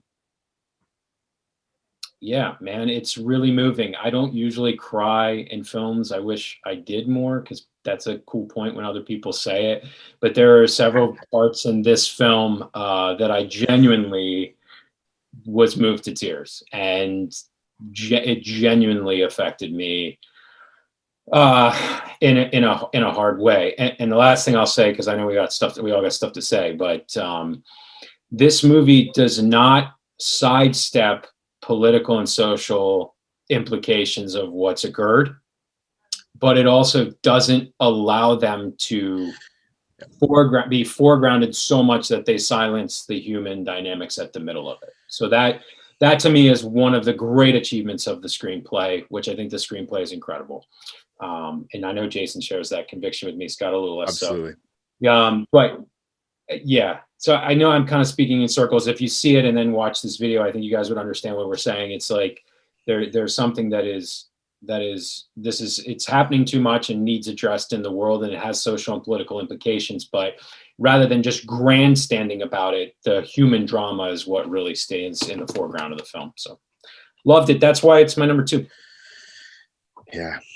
Yeah, I watched this movie at our local film festival this fall, virtual, in my basement, much like your experience, Kline, with Humans. So watched it in my basement alone, late at night, family gone to bed, and I was literally like a puddle and paralyzed afterward. I could not move. I was just breathing, digesting what I had just witnessed, tearing up just recounting that experience right now. This screenplay is incredible. These 4 actors give it their all. This is perfect casting choices. It's the best movie that's flown under the radar all year. Such a small scale. There's a lot of ways this movie could have went off the rails, and you mentioned some of them. I will push back a little bit. I'll say I think this movie is more cinematic maybe than you give it credit for. Just the use of the camera and the shots, even though it's all pretty much in one room. It didn't feel more like a stage play. It felt like a good cinematic film. But there were multiple times in this movie too I was brought to tears. Just the arc of the movie, though. I mean, you go through all the stages of grief in this whole movie, and it's the arc towards forgiveness and reconciliation. It's one of the films Kline and I are going to be facilitating in our movies for Lent. But it's a powerful film. It's an important film. It's a film that I think everybody can relate to, because it really touches the deepest places of our humanity and our longingness to find some healing, some freedom, some reconciliation. And Fran Kranz, outstanding. Again, debut. Endowed, wish she would have got a nom. She was my favorite of the 4, but all 4 of them. Endowed hive. Outstanding. What's that? I said I'm part of the endowed hive. Yeah. Between this, The Leftovers, and Handmaid's Tale. Handmaid's. Yeah, dude. Yeah. Endowed forever. She rules. It's a gut punch, but it's essential viewing, I think, and I think it's a movie that will inspire good conversation. And all my favorite movies in my top 5, they're movies that they stay with me. I think about them and they help me re-engage in real life in more meaningful ways. And this one certainly does that. So I think this movie really easily could have veered into like preachy, and it just never did. Right. It was really grounded and real and felt real. And man, and also just another, like, we talked about this a lot, but at least I've talked about it a lot, but man, another just A+ ending. Like, holy shit. Like, man, like, you think you're like, all right, the worst is over, and then it's just like bam. And it just hits you, and then it's over. And yeah, it's a beautiful film, man. I would love to. This is one of those ones where I was like, everyone needs to see this, man. Like, every American needs to see this, especially. Just like watch this movie, please. It's beautiful. Yeah, I love this film too. I let it fall to my 1620, but I actually, Martha Plimpton's performance is top tier for me. Right. That's the one that haunts me most. And the ending, the simplicity of the ending, but yeah, it just it's never been so cathartic. Oh man, I'm just thinking about the ending and I'm starting to get emotional. Like, truly. What a year for mothers in films, though, eh? Yeah. This and everything from to 10 to this to Lost Daughter to Annette. I mean, we've so many. Yeah. Another one coming up. Yeah. Yeah. Anyway. Yeah. Beautiful film. Yep. All right. Where are we at? Over to me. Number 2. This one leapt into the top 3 Kleiner, I'm a little pissed at you right now that this wasn't on your list. I've been begging somebody else to watch this movie. Oh, it's 3 hours. I don't have time. This is a 3-hour Japanese slow burn. It is a masterpiece. I was so elated that when Kleiner and I were watching the Oscar nominations, I heard this film called out not once, not twice, not 3 times, but 4 times for Best International Film, Best Picture, Best Director, and Best Screenplay, adapted screenplay. It's the Japanese film Drive My Car by Ryusuke Hamaguchi, who might be the MVP of the year. Between this and Wheel of Fortune and Fantasy and Wife of a Spy, what a year this guy has had. This, all the praise. I don't know how this groundswell even happens, but there's such a groundswell for this film. It's just this grassroots movement. This is a film that shouldn't get the momentum it does. It's a 3-hour Japanese slow burn, and everybody's talking about it. I don't know if in your circles they are, but it's all over my social media feeds everywhere. Right? I'm so excited. The Academy is getting some things right this year between this and The Worst Person in the World getting some cred.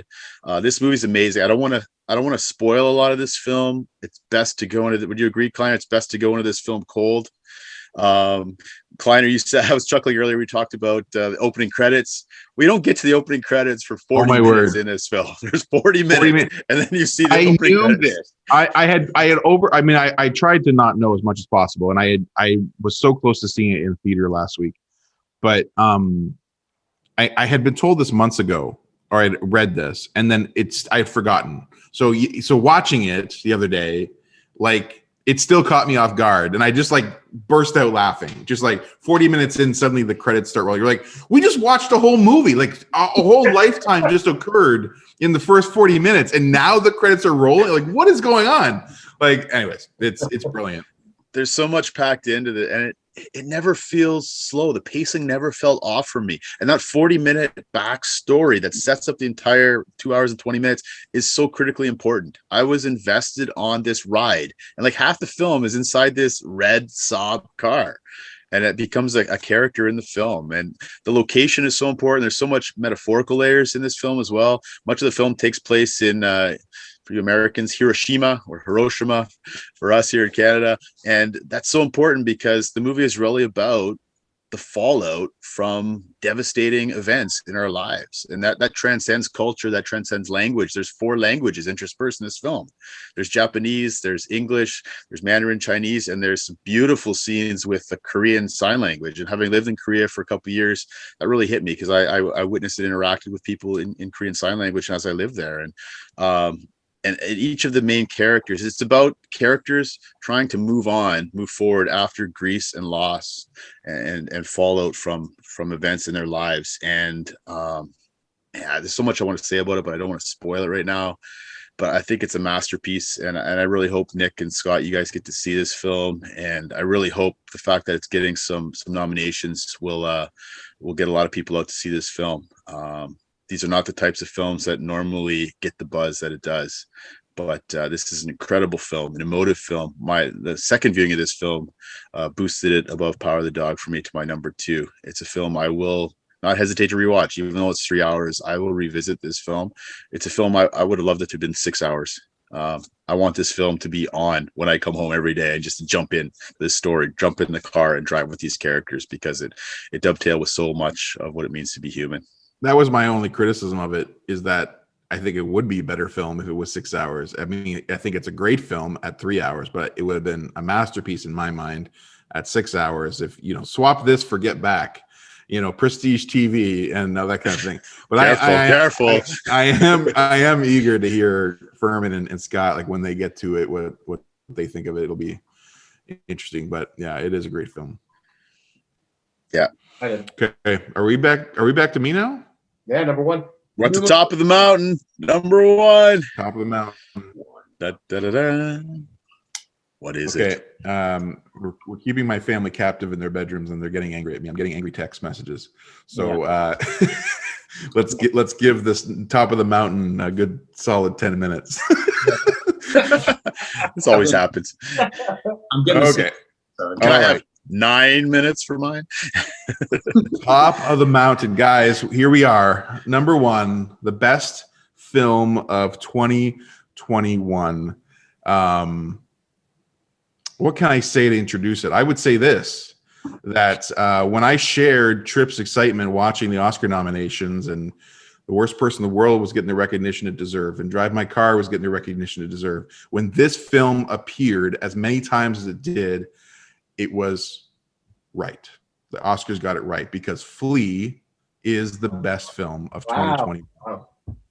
Flea is the best film of 2021, guys, because it's the best documentary, it's the best international feature, it's the best animated film. It's a masterpiece. Flea is a masterpiece. In less than 90 minutes, Danish documentarian Jonas Rasmussen, I'm going to say, Jonas takes in 90 minutes, captures a harrowing life and the experience of his longtime friend and refugee Amin Nawabi. And Amin tells the story that from childhood afflicted by communist rule and civil war in Afghanistan to his family's desperate departure to Moscow, where they lived for years in fear and silence, struggling to save enough money, only to then be at the mercy and inhumane treatment of smugglers who then further severed the familial ties, all for the sake of survival. And of course, if that story in itself wasn't enough to convince you of the film's importance, then just consider the fact that all of that is recounted and recreated through stunning and evocatively simple animation that somehow majestically and unexpectedly moves us. I was just talking about an emotionally cathartic moment. This was the most emotionally cathartic moment of the year, when our protagonist sets foot in a gay bar for the very first time. I mean, this thing is remarkable, what it does and how it does it, from socio-political settings and history lessons to compassionate portrayals and empathy-inducing testimony. I know very few films that are this rich and this essential, especially when you consider the fact that this entire narrative hinges upon a very simple and yet profound act of trust, of one friend telling another friend their story. And for me, that is quite literally everything. And it was an immediate, I knew immediately as I watched this film, this was the best film of the year. And I'm so glad it's nominated for all the Oscars it is nominated. Yeah. And you guys, I think, Furman, are you the last one who still needs to see it? But it's a great film.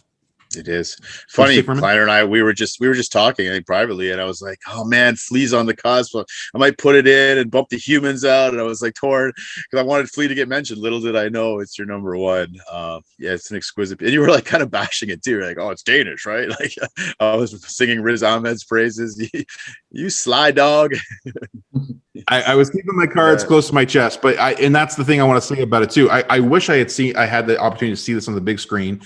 Flea is now available. Where is it available? Is it Hulu? Hulu in the States. Yeah, Hulu in Canada. I think you have to rent it still, but yeah, Hulu in the States.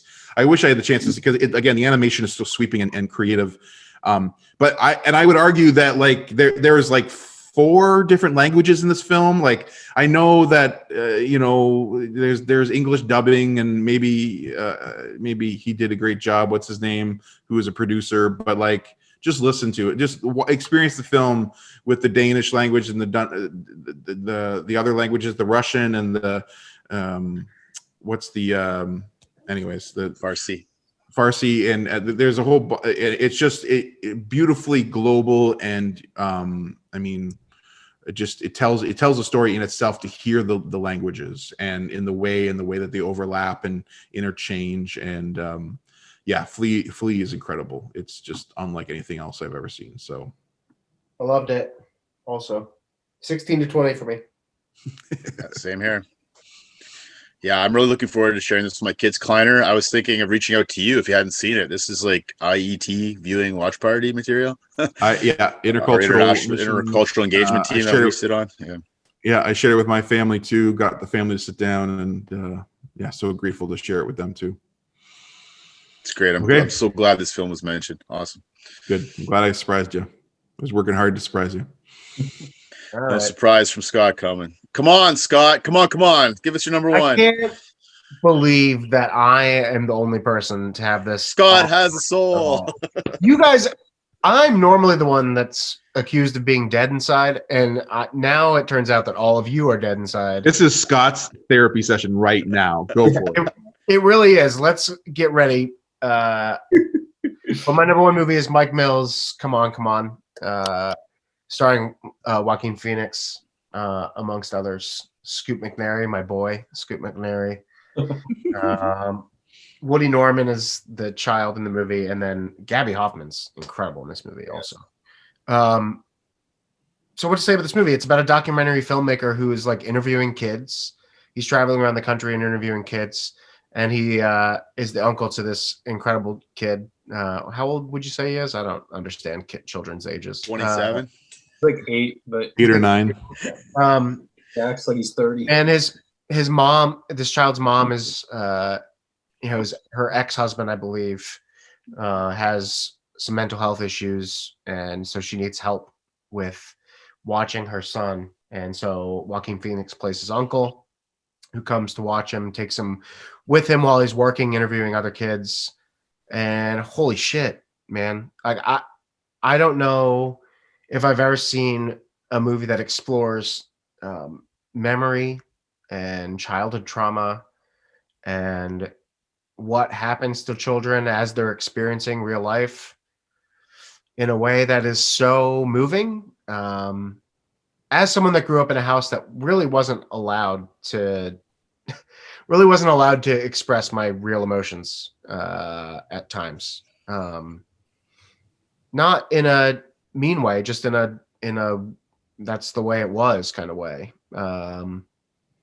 Like having this child being told like, hey man, you can feel mad. You can feel, I mean, my favorite scene in the movie is one that me and Nick talked about the other day, but the kid just keeps telling him, I'm fine. I'm fine. You know, his dad is going through this mental breakdown, and he's telling his uncle, I'm fine. I'm fine. And his uncle's like, you're not fine. And eventually they're screaming at each other in a park in New Orleans, I'm not fine. And that's a totally reasonable response. Just screaming at the top of their lungs at each other. And like that kind of like mental health positivity is so beautiful to me. And it's so needed in the world. And as someone who goes to therapy regularly and who is immensely helped by going to therapy regularly, like, holy shit, man, like that's a message that children need. Like, dude, you don't have to be fine all the time. Like, you're allowed to not be fine. Like, this shit that you're going through is completely up, and that's you're allowed to think that. And then the way that this deals with memory too is so important, because trauma and memory are so inexorably linked. They're so, because like, dude, you go through stuff that you don't even remember that affects you as an adult. Something obviously I'm learning in therapy is that like there's stuff that you just uncover that you're like, I didn't even remember fully that this happened to me. And now I'm realizing that this formed who I am now. And so being able to express yourself in a real way as a child is just so important to becoming a fully functional adult, a mentally healthy adult. I was so bowled over by this movie, and I was so deeply affected by the ending of this movie. This adult trying to help this child remember the experiences that they had together for the last couple weeks.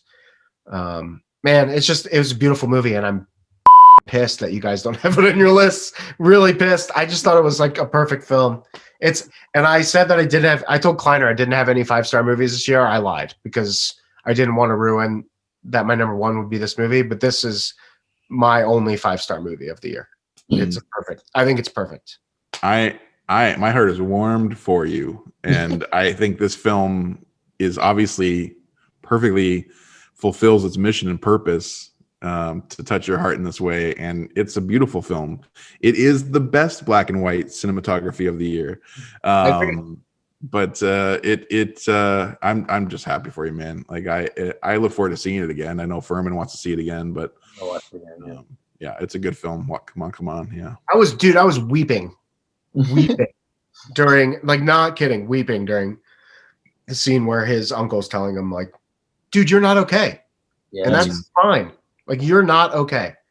And for like, dude, especially as a man, like especially as a young man, being told that you're allowed to be upset or pissed off or man, and not have to like hold it in and just be like, I'm fine. What a gift Yeah. for an adult to tell a child that. What a gift. Because I never had that, and I wish I would have. Yeah. We should also say, I mean, the film's transformative for the adult too. Yeah. You know? Right. Well, he has that conversation with his sister, Right.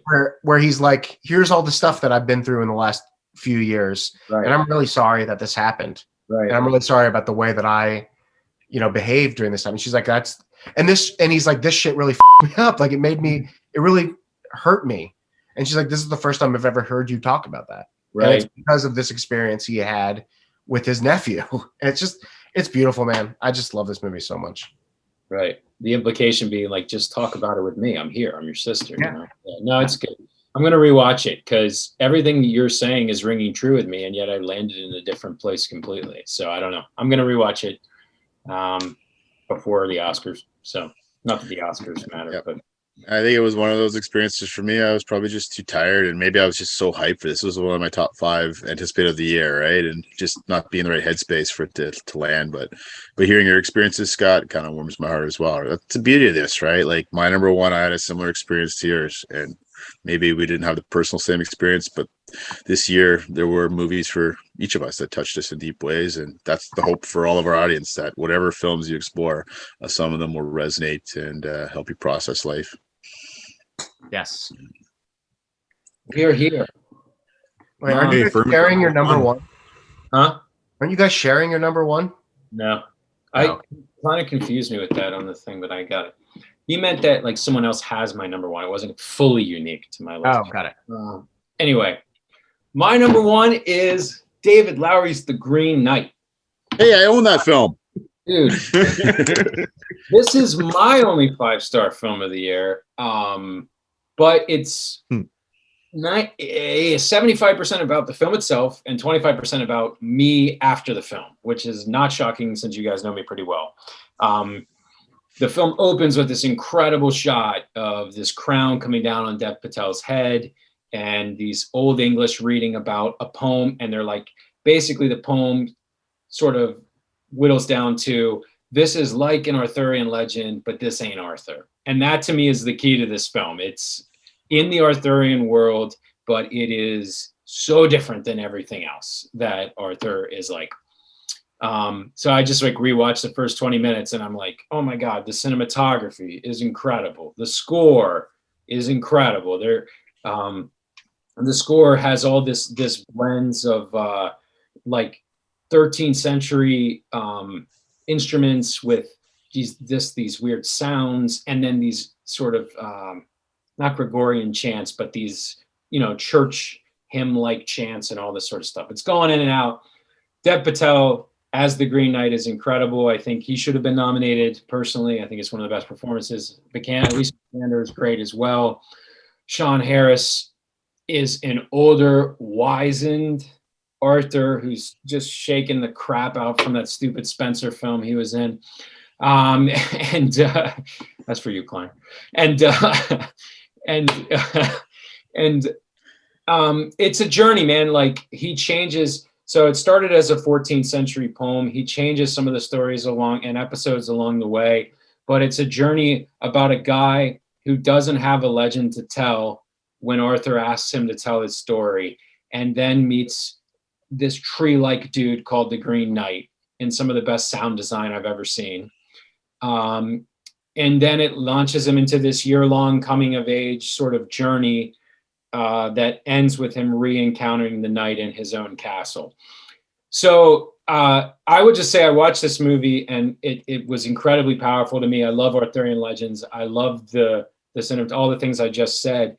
But after the fact, I did this really deep dive. And I started reading all these articles about the actual poem and how he changed the poem. Because Sir Gawain is the Green. He's the guy. He's the one who meets the knight. It's Patel's character. He was already an established man of lore in the original poem. and here he's not. And so the journey, Lowry switches the journey. He meets these characters along the way, like a bandit that's Barry Keoghan, or however you say his name, is awesome. And it lends with this final encounter that is all about what it means to really be good versus what it means to be perceived as great. And man, I feel like I'm not doing it justice. I just was so moved by it. I thought it was freaking awesome. It's some of the best sounds and sights you'll see all year. And I think David Lowery just does that. And so that's my number one, Green Knight. Nice. David Who Lowery. else had that? I had this. Who else had this? You had it, Scott? Three of you. Okay. Well, I thought all four of us might. Yeah. Okay. 16 to 20 for me. yeah, I mean it's stunning, like, to look at, which is what I think about Lowery more than anything. He just knows how to like move a camera, or just, I should say more accurately, not move a camera. Oftentimes Still it's frame. static and still. The opening shot, I've talked a lot about closing shots, but the opening shot of this movie is like, I was like, oh, I'm in, like, right away. Yeah, and it's slow and it's brooding and it's not always like fast paced, but man, it's entertaining and just gorgeous to look at. Let me put things in perspective. Dune, gorgeous to look at. 165 million budget. Green Knight, $15 million budget. Yeah. David Lowery is Crazy. he can squeeze out so much from so little in all of his films. It's incredible. It's just incredible. The score you mentioned, Nick, is incredible. The last 20 minutes of this film, Oh my God. mind blowing. All timer. Yeah, I mean, for my minor nitpick, it meanders a little bit in the middle section, but this is a great film. It's a film that, and if you ever want to pick up this film, I'm just reading this right on the Blu-ray here. A haunting masterpiece of blood, sex, and magic. That's kind of misleading. There's the quote from the Globe and Mail. Stupid Globe and Mail. That's Canada. There's very little blood and sex in this movie, so that's a deterrent for you. It's more of a contemplative film, and it's not axes swinging, and there's that one shot of the head getting chopped off the Green Knight, but beyond that, it's very much we go on a journey with him. It helps us sort of contemplate our own journey towards greatness or goodness and the relationship between both, and really the consequences of chasing greatness at the expense of goodness. And that's a theme that I need to hear, we need to hear, the world needs to hear. And Lowery, man, he pulls it off in spades here. So It's a film that rewards patience for sure. It was marketed poorly. I know it made some money, which is good, but I think part of that was even the trailer and the marketing. They didn't market the way that it is, and so people were sort of disappointed. But it does reward patience. And Dev Patel for Best Actor and David Lowery for Best Director of the Year, hands down Best Director. The meticulousness of this work, like those guys were robbed, and it's a shame. Yeah, we need to have 15 Best Actor nominations next year, right? No, it's a great film, great choice. The final act is. The third act is unreal. It's just so hard to talk about it without spoilers, Yeah. I don't want to do that because it would ruin it. But like you said, it's an all-timer for me. Yeah, I left thinking of Scorsese film, The Last Temptation of Christ, and then I saw somebody reviewed and made that connection. But it's an interplay there, maybe some inspiration. So, but it's a film that does reward patience and highly recommended as well. Solid choice, Nick. All right, Trip's going to bring it home now. Wrap it all up with number one. Well, kind of everything that Scott shared about his number one, I could simply echo that. I couldn't deny this number one. I mean, Drive My Car and Power of the Dog gave it a real run for its money. But my number one film of the year, it's me and David Chen versus the world, I guess, is 9 Days. 9 Days, another film caster we follow. I'm just going to read a quote from my review. I won't linger too long in this, but from the late great film critic Roger Ebert, we all have admiration for. He once quoted as saying, "If I have a criterion for choosing the greatest films, it's an emotional one. These are films that move me deeply one way or another. The cinema is the greatest art form ever conceived for generating emotions in its audience. That's what it does best."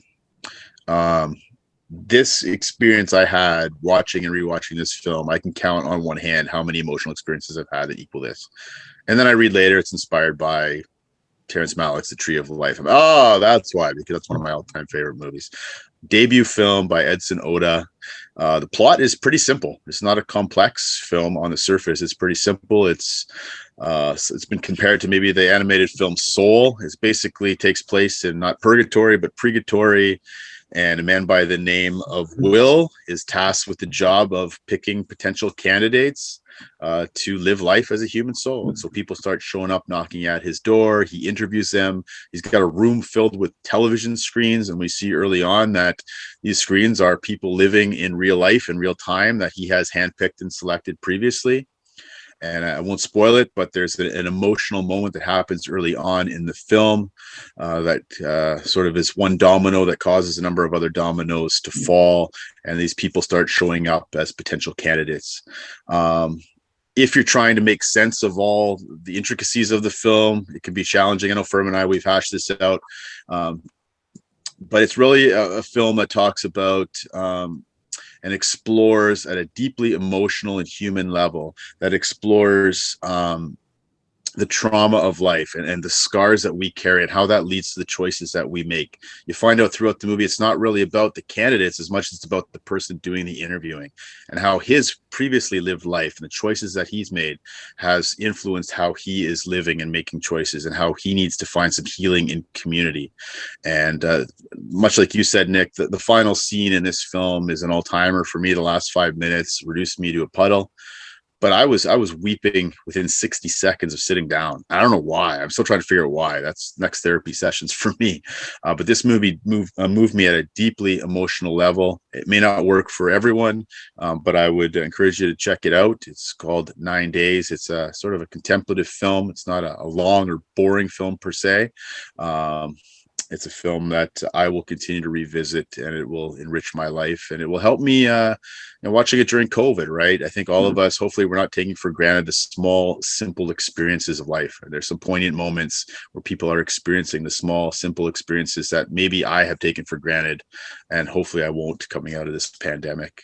It's just honoring and enjoying every moment, every relationship in life. So a simple but profound message. It's 9 Days. It's my personal favorite of the year. I'm glad that you and Scott brought it home Okay. with real heart and soul. Both of you picked your number ones is truly important and transformational for your lives. And I recognize that, and I affirm that. I love that. Furman and I both kind of picked, anyways, mine is emotional, but at the same time, like there is some cerebral truth to what both he and I were engaging in. But I don't want to belittle. Cinematically, you can nitpick 9 Days, and I can nitpick Come On, but I couldn't deny the emotional impact it had for me. And that's you'd be wrong if you nitpicked Come On, but that's okay. I'll just say that I was surprised by 9 Days in the sense that I expected it to really sweep me away emotionally and captivate, and it didn't the first time. And I'll just confess it, just to say that the second time it actually kind of upset me as I engaged deeper in the philosophical whatever worldview or engine that it's kind of pushing, and so I don't know. So it was really challenging the second view. I really thought second time around I'll be swept up and I'll get it. But it actually was this is just someone I can't agree with. And well, I'm gonna have some dinner and watch Arrival, so hopefully that works out well for me. That's next. There we go. We can turn the tables. Turn the tables on Arrival. But Furman, what were you gonna say? Sorry. It just 9 Days is the most apt title of the year. It took me that long to figure out the logic of this film. So. But it's not about the logic; it's the mood. It's a mood piece. Right. At least I think that's the problem, right? I think I got lost in the weeds. So I think I don't know. I'll rewatch it. Where are these TVs plugged into? What's? Why is everything on VHS? That's I will say here's my one high praise for this film is Zazie Beetz. I think she already was a revelation, but now she's definitely a star, and she should have deserved more recognition for this role. She's amazing in it. So. She's great. And I'll also say what Tripp said about the end, in particular, like the Walt Whitman poem and the end, like that. The end is awesome. Oh yeah. No. So I'm with you. I quite enjoyed it, but I did get lost in the weeds, as I've been wont to do a time or two. So that might be. Yeah, so I didn't even mention the cast. So Winston Duke, amazing performance. Zazie Beetz, Benedict Wong. I mean, he's coming a bit of a typecast as a sidekick between this and Doctor Strange, but he's great. And Bill Skarsgård has some moments as well. So. And Tony Hale, he's the best part. He's hilarious. Yeah. Well, he's the best part, but he's hilarious. He's hilarious too. Yeah. So hey, four unique choices at number one, and lots of movies that you can check out if you haven't seen them already. So this will keep momentum going. The Oscars are coming up on March the 27th, so hopefully have a chance to check out some of these films, many of which are nominated, some which fell through the cracks that we all like. So thanks, guys. It's a marathon, not a sprint, as always, but I really enjoyed this. And give us your feedback in the comments. Let us know some of your favorite films. Maybe there's some that we haven't seen. There are a lot of great films this year, and we'll be back again. So thanks for taking time.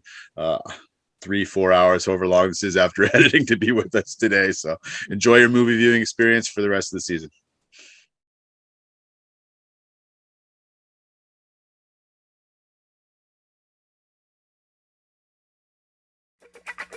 All right, I need 20 seconds. I got to do something for my wife really quick. Give me 20 seconds. What a wiener on that guy.